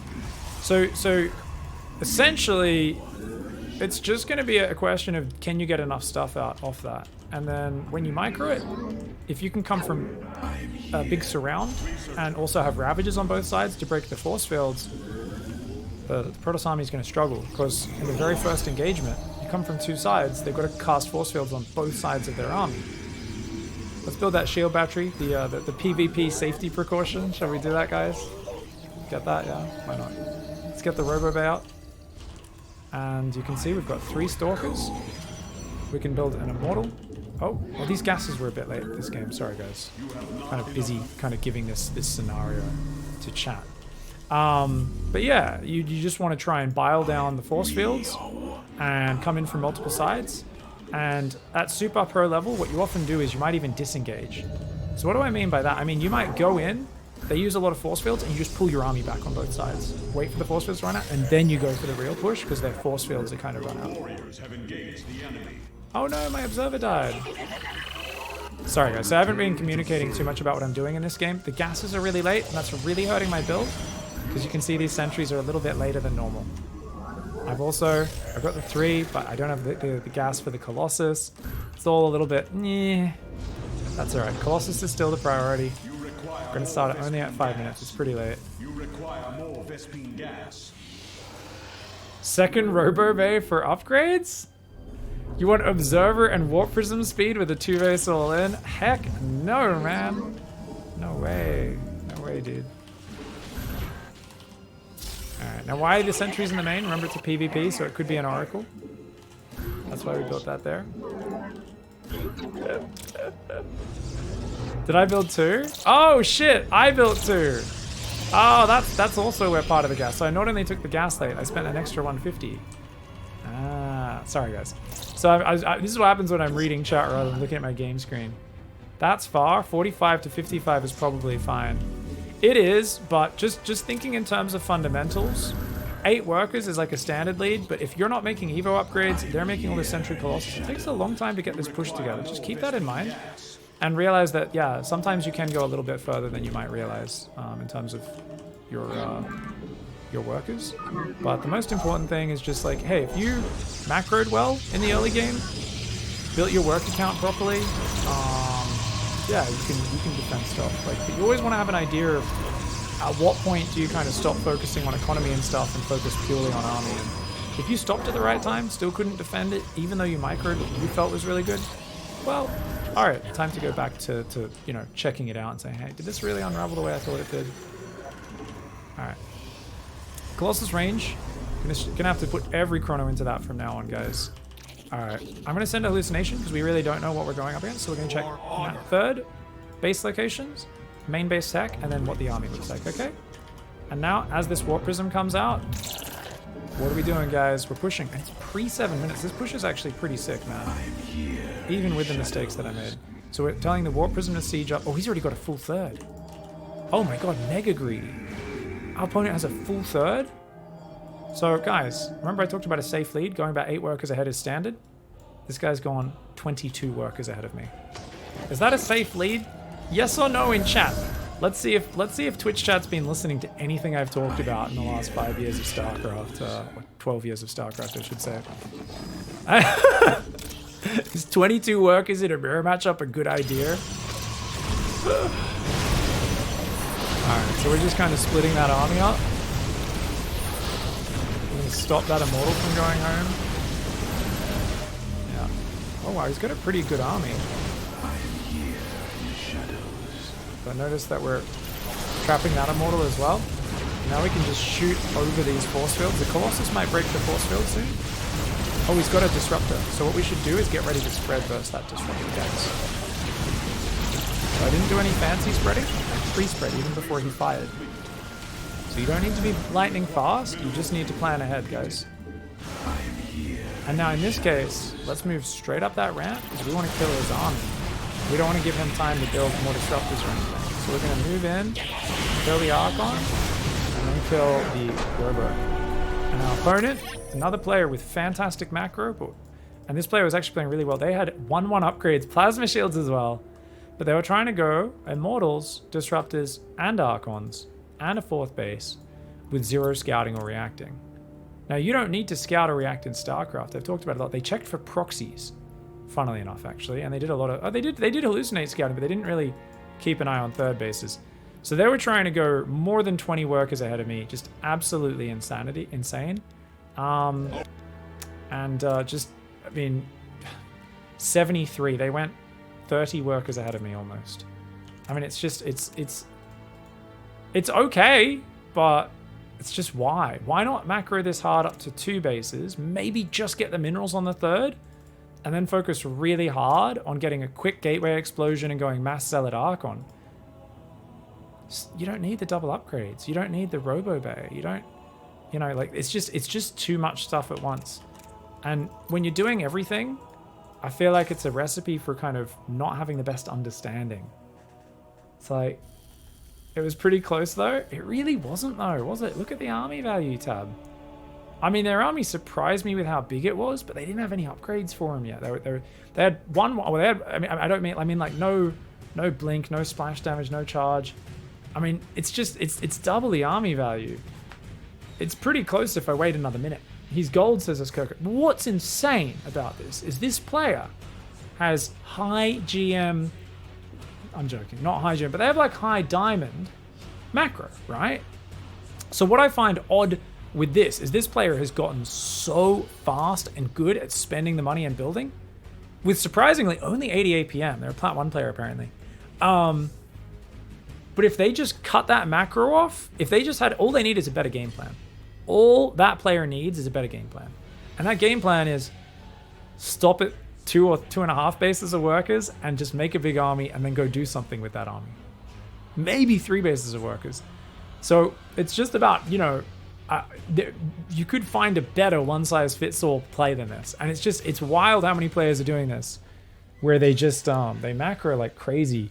But there's no point to it. They're just making units for the sake of making units. And that's RTS like that. It's very hard to improve at. I found when I was learning AoE 4, I started doing that in a lot of my games. I was just kind of building things aimlessly. And I was like, immediately, I very quickly clued on. I was like, wait a second, what would I say if I saw myself doing this in StarCraft? I'd be like, dude, like, you don't have a point. Like, actually try and go do something. Like, have a sharp point, because then you're going to really focus your brain. Like, this is, you want to restrict your focus so you can really get creative and deeper understanding and improvement within that constricted focus, that restricted focus, right? Building stuff is fun. You know what is a lot more fun? Building stuff and then going and killing your opponent with that stuff. It's so much more fun. There's nothing worse than you build this giant army and then there's carriers in your main and then there's DTs in your 5th and you're like, and you just die. That's the worst way to lose a game. Building up for 20 minutes and then dying to just shit hitting you that you're not used to. It's the worst. Killing other people's shit is way more fun. Way more fun. If I wanted to just build up, I'd go play Civilization. I'd go play Northgard or some other game, you know, like a real just, I'm going to go and do some Zen macro on my own game. I wouldn't be playing StarCraft, mate. Obviously, you can play however you want. But just in terms of improvement, it's fascinating because I'm coming across a lot of players who are doing so many things so well. And I look at it and I'm like, well, you're actually getting so much done. It's not this player's too slow and just can't build workers and supply, because they're doing really well, especially for their speed. Like 80 APM, I assume that player had 150 APM. Looking at how much stuff they built, I was like, no way. Like, that was crazy, man. So you know, players like this, I'm not shitting on them for the sake of shitting on them, guys. People are like, oh man, come on, he's in gold. Oh, come on, but like, people want to do their thing. I'm saying this player could change like one thing in their focus in the game of like, just cut those workers 20 shorter, make a big army go for an attack, and they would jump like 2 leagues just like that. They would jump so far up the ladder. It's actually crazy. Let's go check that probe isn't cannon rushing us, guys, because we did just see a bit of a cheeky probe. So we're gonna make this guy just check around and then build the Nexus. So we kind of basically are pulling the Nexus probe down a little bit early. We're doubling up that worker. And we can go Nexus, Cybercore. Camera location. Just checking all our other cameras are good. Looks like a pretty standard build from my opponent, right, guys? We're just going to check around here. And, oops, accidentally built a probe before the Cybercore. That's some noob shit. Build the second gas. Build a probe. And we'll build that pylon over here. It's a production space. You have not enough minerals. And we see a Nexus, and we go home. Awesome, super chill.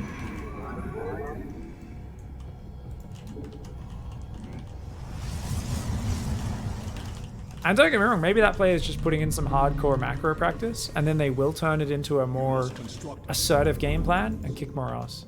But in general, what StarCraft teaches you guys is be assertive, be aggressive.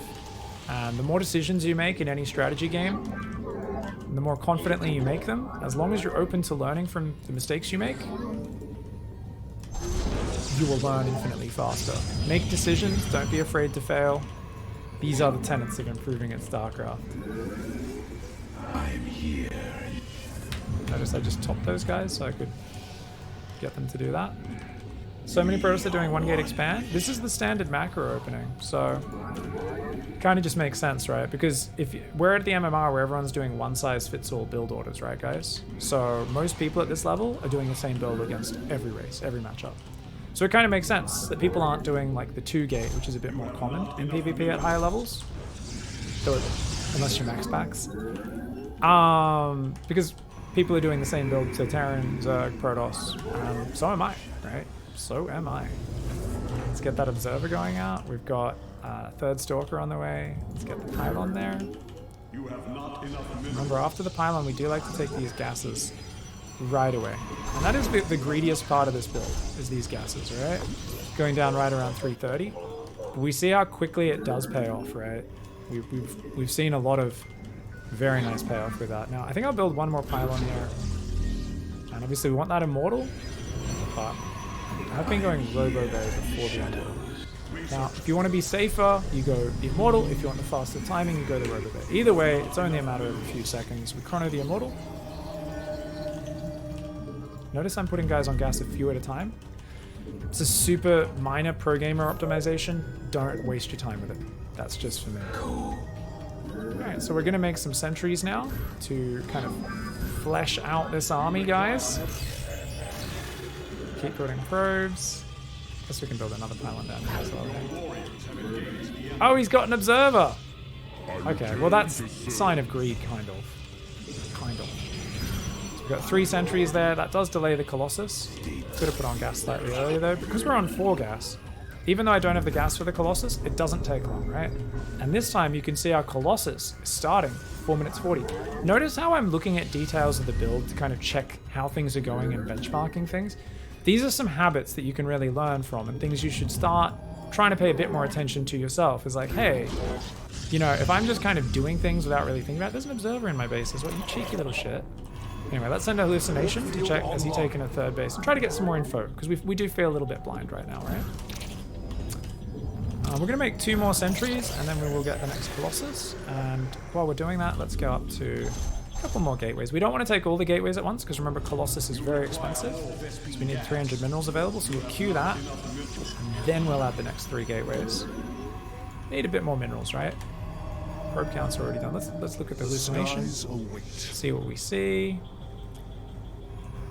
So what do we see? Quite a few gateways. Sign of aggression, and Twilight and Forge. That's tech, sign of greed.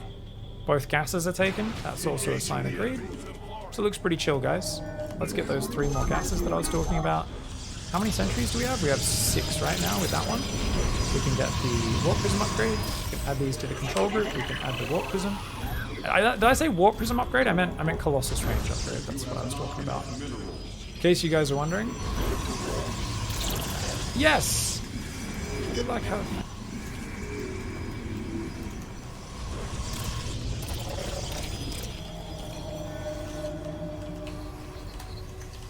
Nice macro. Let's make an observer after that.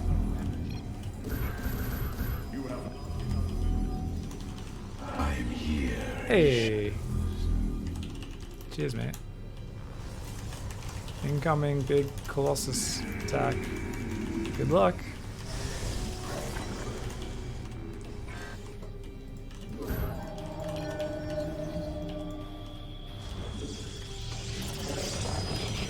Never give up. Never surrender.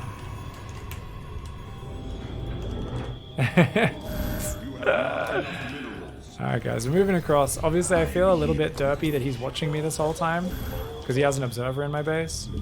But if we're a little blind, that's okay. Let's just send a hallucination in, see what's up. Notice once again, check for the expansions, check what's going on. And we're just going to kind of move on forward here. You can see my observer goes past one of my opponent's many. And oh, that's a big army. Let's just gather up our units there because I wanted to get one more warp in going. And he's taking this base. Okay, cool. So we should be able to just fight him here. Let's just do real simple micro, guys. A move and force field to split. In this case, it's kind of funny. We're just going to pop the guardian ship because he doesn't have enough units for me to really split up. GG, well played. So my opponent was very light on units there. Said he messed up his build at the start a little bit. And it seemed like it was... yeah, it was super light on units, but with the observers out for scouting, that's not the end of the world. I was just a bit too slow, it seems, to get the gateway production going. I think was a little bit nervous as well once realized what was going on with Pumbaa. But this is a really scary attack for 730, isn't it, guys? Look at that army, man. It's pretty beastly. An Immortal, 6 Sentries, 2 Colossus. It's like 20 Stalkers, basically. It's insane, dude. Very good push. Shame we didn't have a lot of units to kind of chop up with the force fields. But guys, we've got a Zerg, so let's do a good wall off. And yeah. let's kick some butt. I think this is actually a pretty good map for a sentry push. If you're wondering why, it's because it's a very short rush distance. Notice guy's power field, just barely not to the edge. Oops, didn't queue up that probe apparently. Bit newbie. Slap that bacon down. Let them know you thank you. Oh my god! 2-second hero with the perfect emote flip there. Okay, that's actually amazing, guys. What 2-second hero just did with flipping the face, that kind of creeps me out, man. Thank you, Titan Flash, for the 4-month resub as well. Alright guys, so we've really just been grinding through slowly and encountering different situations with this build. This time though, we're going to try and do a double adept pressure. Now this is something I said as I got kind of bored of just doing the same thing. I wanted to introduce, it's a great way to practice keeping your eyes on what's going on in multiple areas and not being afraid to quickly jump over to either a scout. Notice we've been already practicing this. Control 1, double tap 1, double tap 1, double tap 1, double tap 1, double tap 2. Change the right point. Double tap 2, double tap 1, double tap 2, build a nexus, get over there, build a side. We're really trying to get used to this idea of hopping between different areas of the map, because that's going to allow us to do that without feeling as stressed out. Newer players always feel stressed out hopping between things. I think I just saw him going for a third, so I'm just going to check that before I head home. So there was a drone there. Might have just been following me. Might just be worried about getting cannon rushed, which is fair enough. Yeah, it seems like just it's a hatchery first build order, guys, so there's nothing to worry about here. The hatchery is a few seconds, yeah, the hatchery is a few seconds late if this was pro league, pro level. This is not pro level though, so for this league it's fine. So what are we changing, guys? Remember, we're going adept first. And we're going to send that adept to go scout. Pylon's a few seconds late, whoops. A bit of a wasted chrono time there. So what's cool here as well, let's check it out. Now we have the gas even earlier for the robo because this adept costs 25 less gas. So you see the power. Now we could kill that drone, but it will waste time on this adept. So I'll build a stalker after it. And we're gonna do a second chrono. So if you guys shall persevere.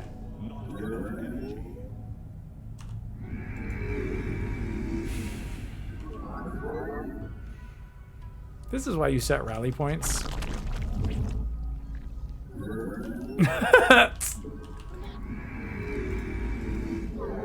Alright, I'm gonna send a probe to go check for a third and see if I'm getting ling flooded while I wait for recall energy to get my guy out of prison.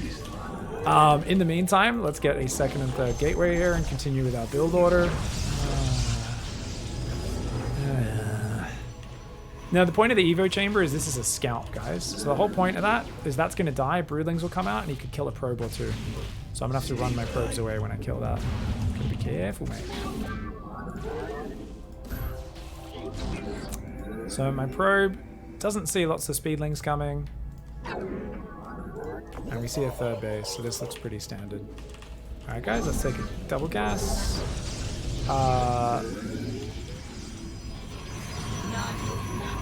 So triggered. Notice we just run away. There we go. He gets a probe. We'll give him a probe. He deserves that. For the cool move. Definitely deserves a probe. Alright. Let's get another pylon there, powering the front. Start putting guys on gas. And let's get the Robo Bay. Okay.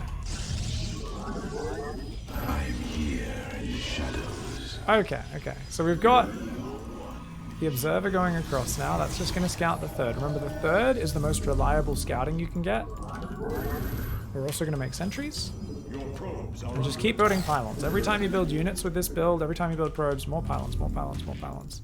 So that probe is dead, that's fine. Its job was just to give us any warning of an attack coming in, like I said, so I could quickly wall off. And just one or two more probes, so it should do the trick. So we're just waiting right now for the Robo Bay. Now what do we see from our opponent? Only 3 drones on the third, so they can't possibly be very ahead on economy because my 2 bases are full. At most, they're 3 drones ahead. Not a big deal, but the spines are a sign of defense. So what we see here as well is a mineral line that's criminally undersaturated. Maybe you aren't so used to seeing it, but notice that most of these mineral patches only have 1 guy on them. So what we're seeing is our opponent is showing signs of defense, but also signs of having a worse economy than my 2 base economy. This is really bad for my opponent. Because I'm already into the stage where I'm powering into full army production, and yet there is nothing intimidating about my opponent because they're behind on economy and they're turtling. So if your opponent's sitting at home defensively and also has less economy than you and is turtling up, it's like, oh, I'm just ahead on everything, aren't I? So what we can see is I'm macroing well. My opponent, unfortunately for them, is not. That Colossus is not building. Shit. This is where you make a Chad gamer. And you even kill your adept just to start the Colossus faster. Or you kill one probe would have done it. I'm not even kidding. You'll see pros do that when they mess up and get supply bot, guys. I think warp in some stalkers and deal with that. That blocked those pylons over here. Oh, he's got an overseer. Run! Run! Cool. Hurry up, second Colossus. We need that warp prism. But yeah, basically, opponent's build order looks a little sloppy. And we did see a Baneling Nest, which means Ling Bane. Really bad versus Colossus. So... another Overlord there. Doesn't matter, just gonna keep making these guys. We've got those 6 sentries. Look at how much energy they got, guys. Oh, we're gonna have so many force fields. It actually just feels unfair. I'll put an adept in the wall, just so like Lings can't run in or whatever. Yeah, we'll even hold position. Okay, guys, let's go.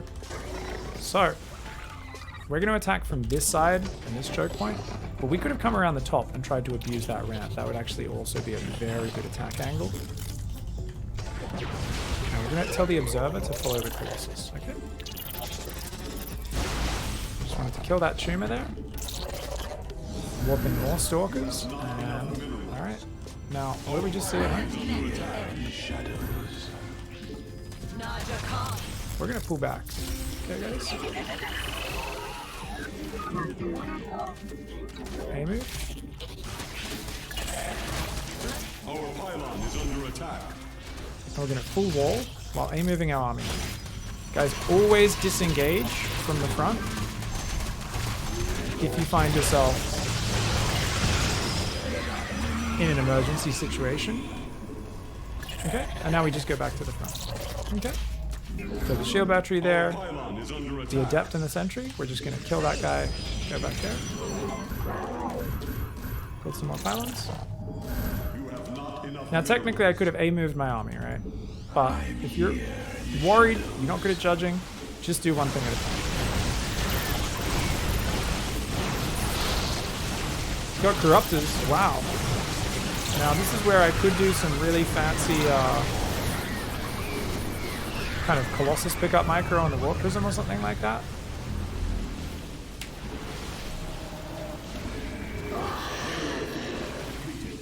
So what are we doing? Build another Warp Prism. We've also got more gateways now, so we can extend the 2 base all in. And just keep pushing in here. And it's mass spines and Zerglings.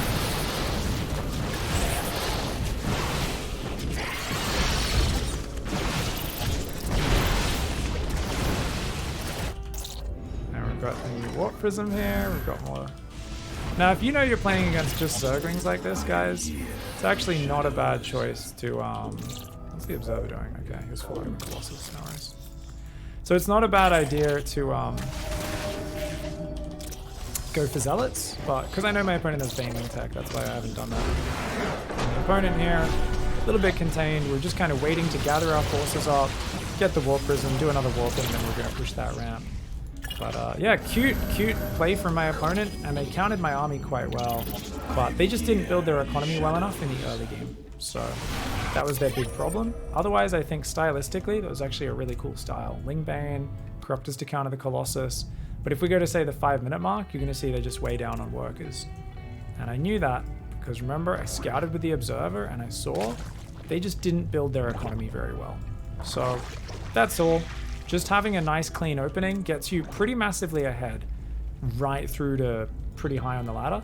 So if you have a clean opening, you turn it into an army that makes sense, and you attack with that army, usually you win, and that just gets you really, really deep. This player, though, had some great tactics, some cool little moves. Wasn't quite able to pull it out, but yeah, that was like, that worked out very good for me, of course. GG's. Even if it's a Terran, we can just be annoying by chronoing 2 adepts across the map. Any good combos for 2v2 rank? Zerg Terran. Zergling Hallion's pretty sick, right? Protoss Terran's good for late game. So if you have a shared base you can wall off, Protoss Terran's pretty nice. You get like Mech and Sky Toss. Like you go Phoenix into Sky Toss, I think. What is this? PVT. Oh! Guys, it's a PVT!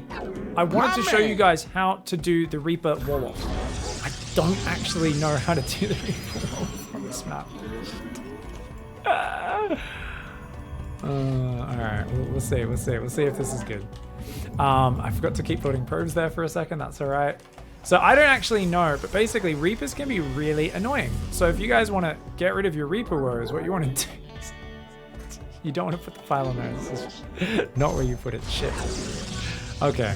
After this game, we're going to consult Gemini's guide on Reaper wall-offs, and I'll memorize all the spots. And I'll link that to you guys as well, because I think that's a really good resource we should look at.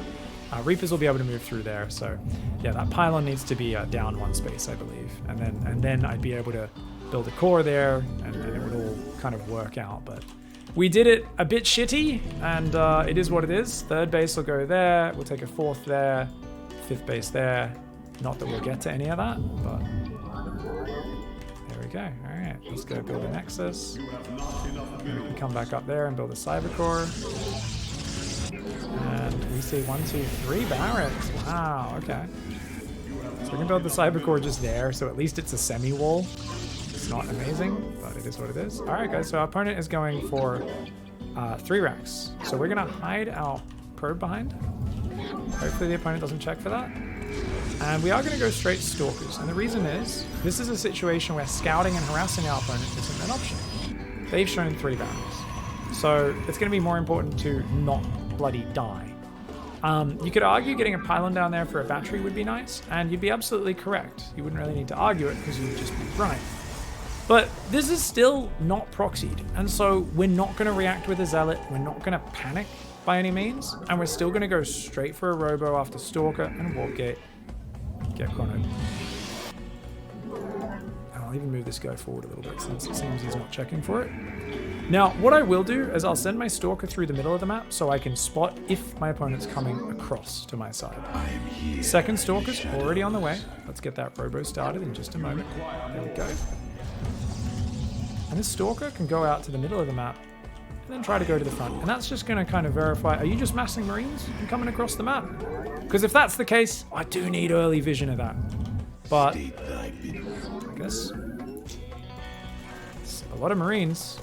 I think that's what my opponent's doing, guys. But I do see Stim as well. Ah, okay. So what does that tell us, guys? Our opponent is indeed probably 1-basing. It's not quite 330 with no expansion, but looks like it's definitely something similar. So what are we going to do? Get the gateways, get the pylon. And what do we do normally against 1-base players? So this Stalker's just going to see any attacks coming. Well, we build shield batteries. Because my pylon's not ready, we'll have to build it up in the main first, though. And, is he still coming at me? We'll move the Stalkers there to the middle. Chrono and Immortal. And we'll build that up in the main. No, we don't need that. Keep probing, don't panic. How do you get there? Research complete. Don't even know how we got here. Okay, got the Immortal.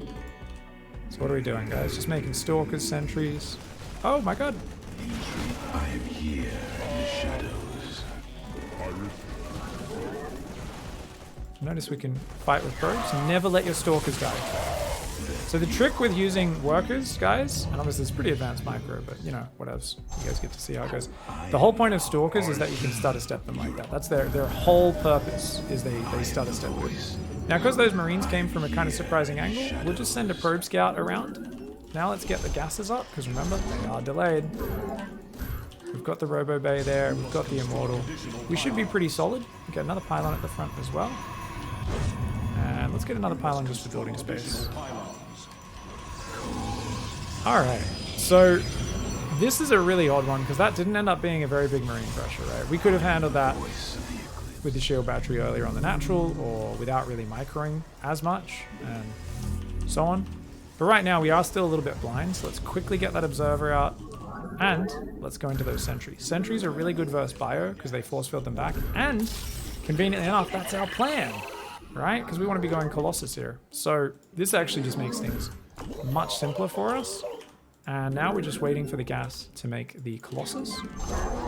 In the meantime, we can make a couple of gateways. Remember, don't spend all your minerals on it, because you've got to save 300 minerals to get the Colossus started. I'm going to dump chronos into that. Always dumping chronos into tech structure. Thank you, World 2 Merchant, with the Prime Gaming sub. So, our opponent's done some weird things, so I'm kind of like looking around and going, what's going on here? We could build a pylon there just because why not? We've got a probe on the map, we might as well do something with it. How many sentries we got? We've only got 3. We need to get up 3 more, guys. And this observer is going to be our first real vision of what the hell is my opponent doing in this game? What is this build? Is he still one base? Or has he tried to transition into a quote-unquote normal game? Well, not a normal game, because that's a planetary fortress. And yes, that's a missile turret, and that's another missile turret. So our opponent's going probably bio into battle cruisers or something like that here. Something absolutely nonsensical. Now I want to scout, so I'm going to go around the very back and come through the back of the base to see what's up. Let's make a Colossus right now. Let's make that more Stalkers, a few Zealots, because I'm a little bit starved actually. We do need to get Colossus range as well. Warp Prism. I don't need any more probes, I don't think. I guess I could build 1 or 2 more. And he's got turrets there as well. So my opponent's doing just absolutely silly banana stuff. This is, yeah. But they're proactive. Fundamentals, terrible. Proactive, making decisions. Yes, that's why this player, despite having the macro fundamentals of maybe 1/4 of our previous opponents, probably beats a lot of those people because they're attacking and then they're doing weird defensive measures into probably very weird tech. Anyways, Warp Prism's coming. Yeah. Alright, so let's go across this map now. Start trying to shave off some units. And what are we going to do, guys? Well, we'll build a forge just in case. A few more pylons. And we'll get ready to take a 3rd base. So we're like, what if there's a battle cruiser or something? So we're just trying to, you know, make a little bit of safety precautions. Get some backup pylons there. Prisms here. And if you need to, with this forward pylon, we could warp in there while we're waiting. But the goal here is going to be to move right past the planetary, walk into the main, and just effing kill him. Now, the turrets do kill Colossus, so we've got to be a little wary, but I'm pretty sure we can just kill these Marines and then move on up. And we see combat shields, which is super bizarre. Oh, there's a tank there. Now, this is a trick, guys, so if you're worried about them repairing the planetary, pull back from that. Just force field it and they can't repair it. And then we can just keep force fielding the ramp so they can't come down. I did just walk into the turret. Whoops. And notice we just keep force fielding the ramp. This time we're going to let him come down. Just trap some of those units there. And notice we're also trapping the units that are a little bit further up as well. And we're just making it so they can't really do anything. And we're going to try and move up, pull the Colossus back so it doesn't die to the turret. If it died, it wouldn't really matter though, because he's on one base, right? I checked all the corners with the Zealot. The moment I see a planetary, I check the corners, because people who do weird marine rushes, and big surprise, he's going fusion core. People who build planetaries on their natural and turrets everywhere are also the ones who tend to be hiding bases off in the corners, and that's why I checked everywhere on the map. That's why I checked every single base on the map, and I knew he didn't have a hidden base anywhere, because I checked every single base on the map, and that's how I knew he didn't have a hidden base anyway. Because I checked every single base. Are you kidding me? First of all, not very hidden, out in the open. Second of all, how is that the only spot on the map I haven't looked at? What the hell?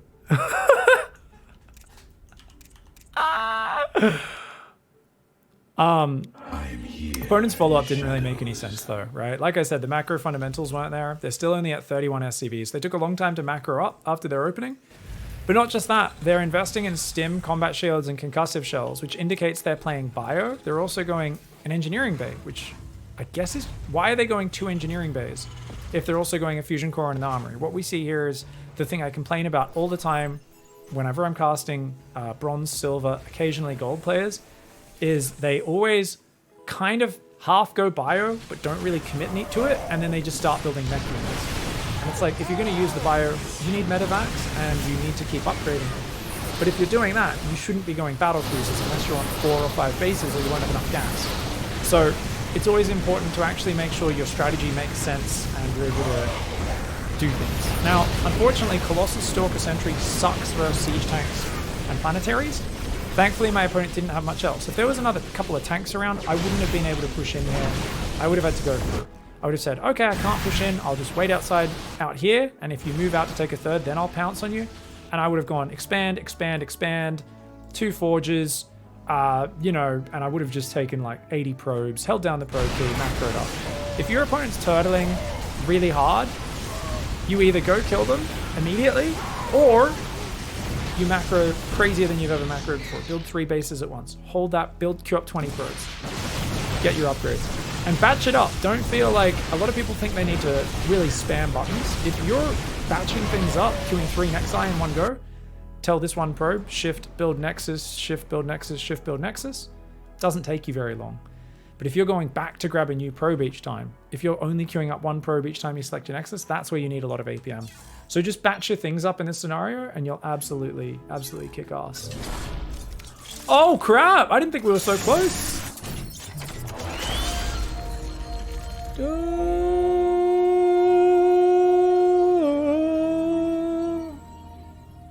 We didn't get to do any adept pressure that game, but that's okay. Stalker's much better because you can shoot and move and shoot and move. And that stutter step, whether it's against a Marine rush or you're in a Stalker battle, something you guys really want to do, potentially if you struggle with that micro, get in more situations where you're microing those Stalkers like I did in that early game, and you'll find it really does, helps you improve, helps you get better, helps you just kind of step it up to that next level, put your pedal to the metal and get on that grind and really kick butt. So awesome, guys. We've made it to Platinum 3 and we've got, so what does it have, a bird?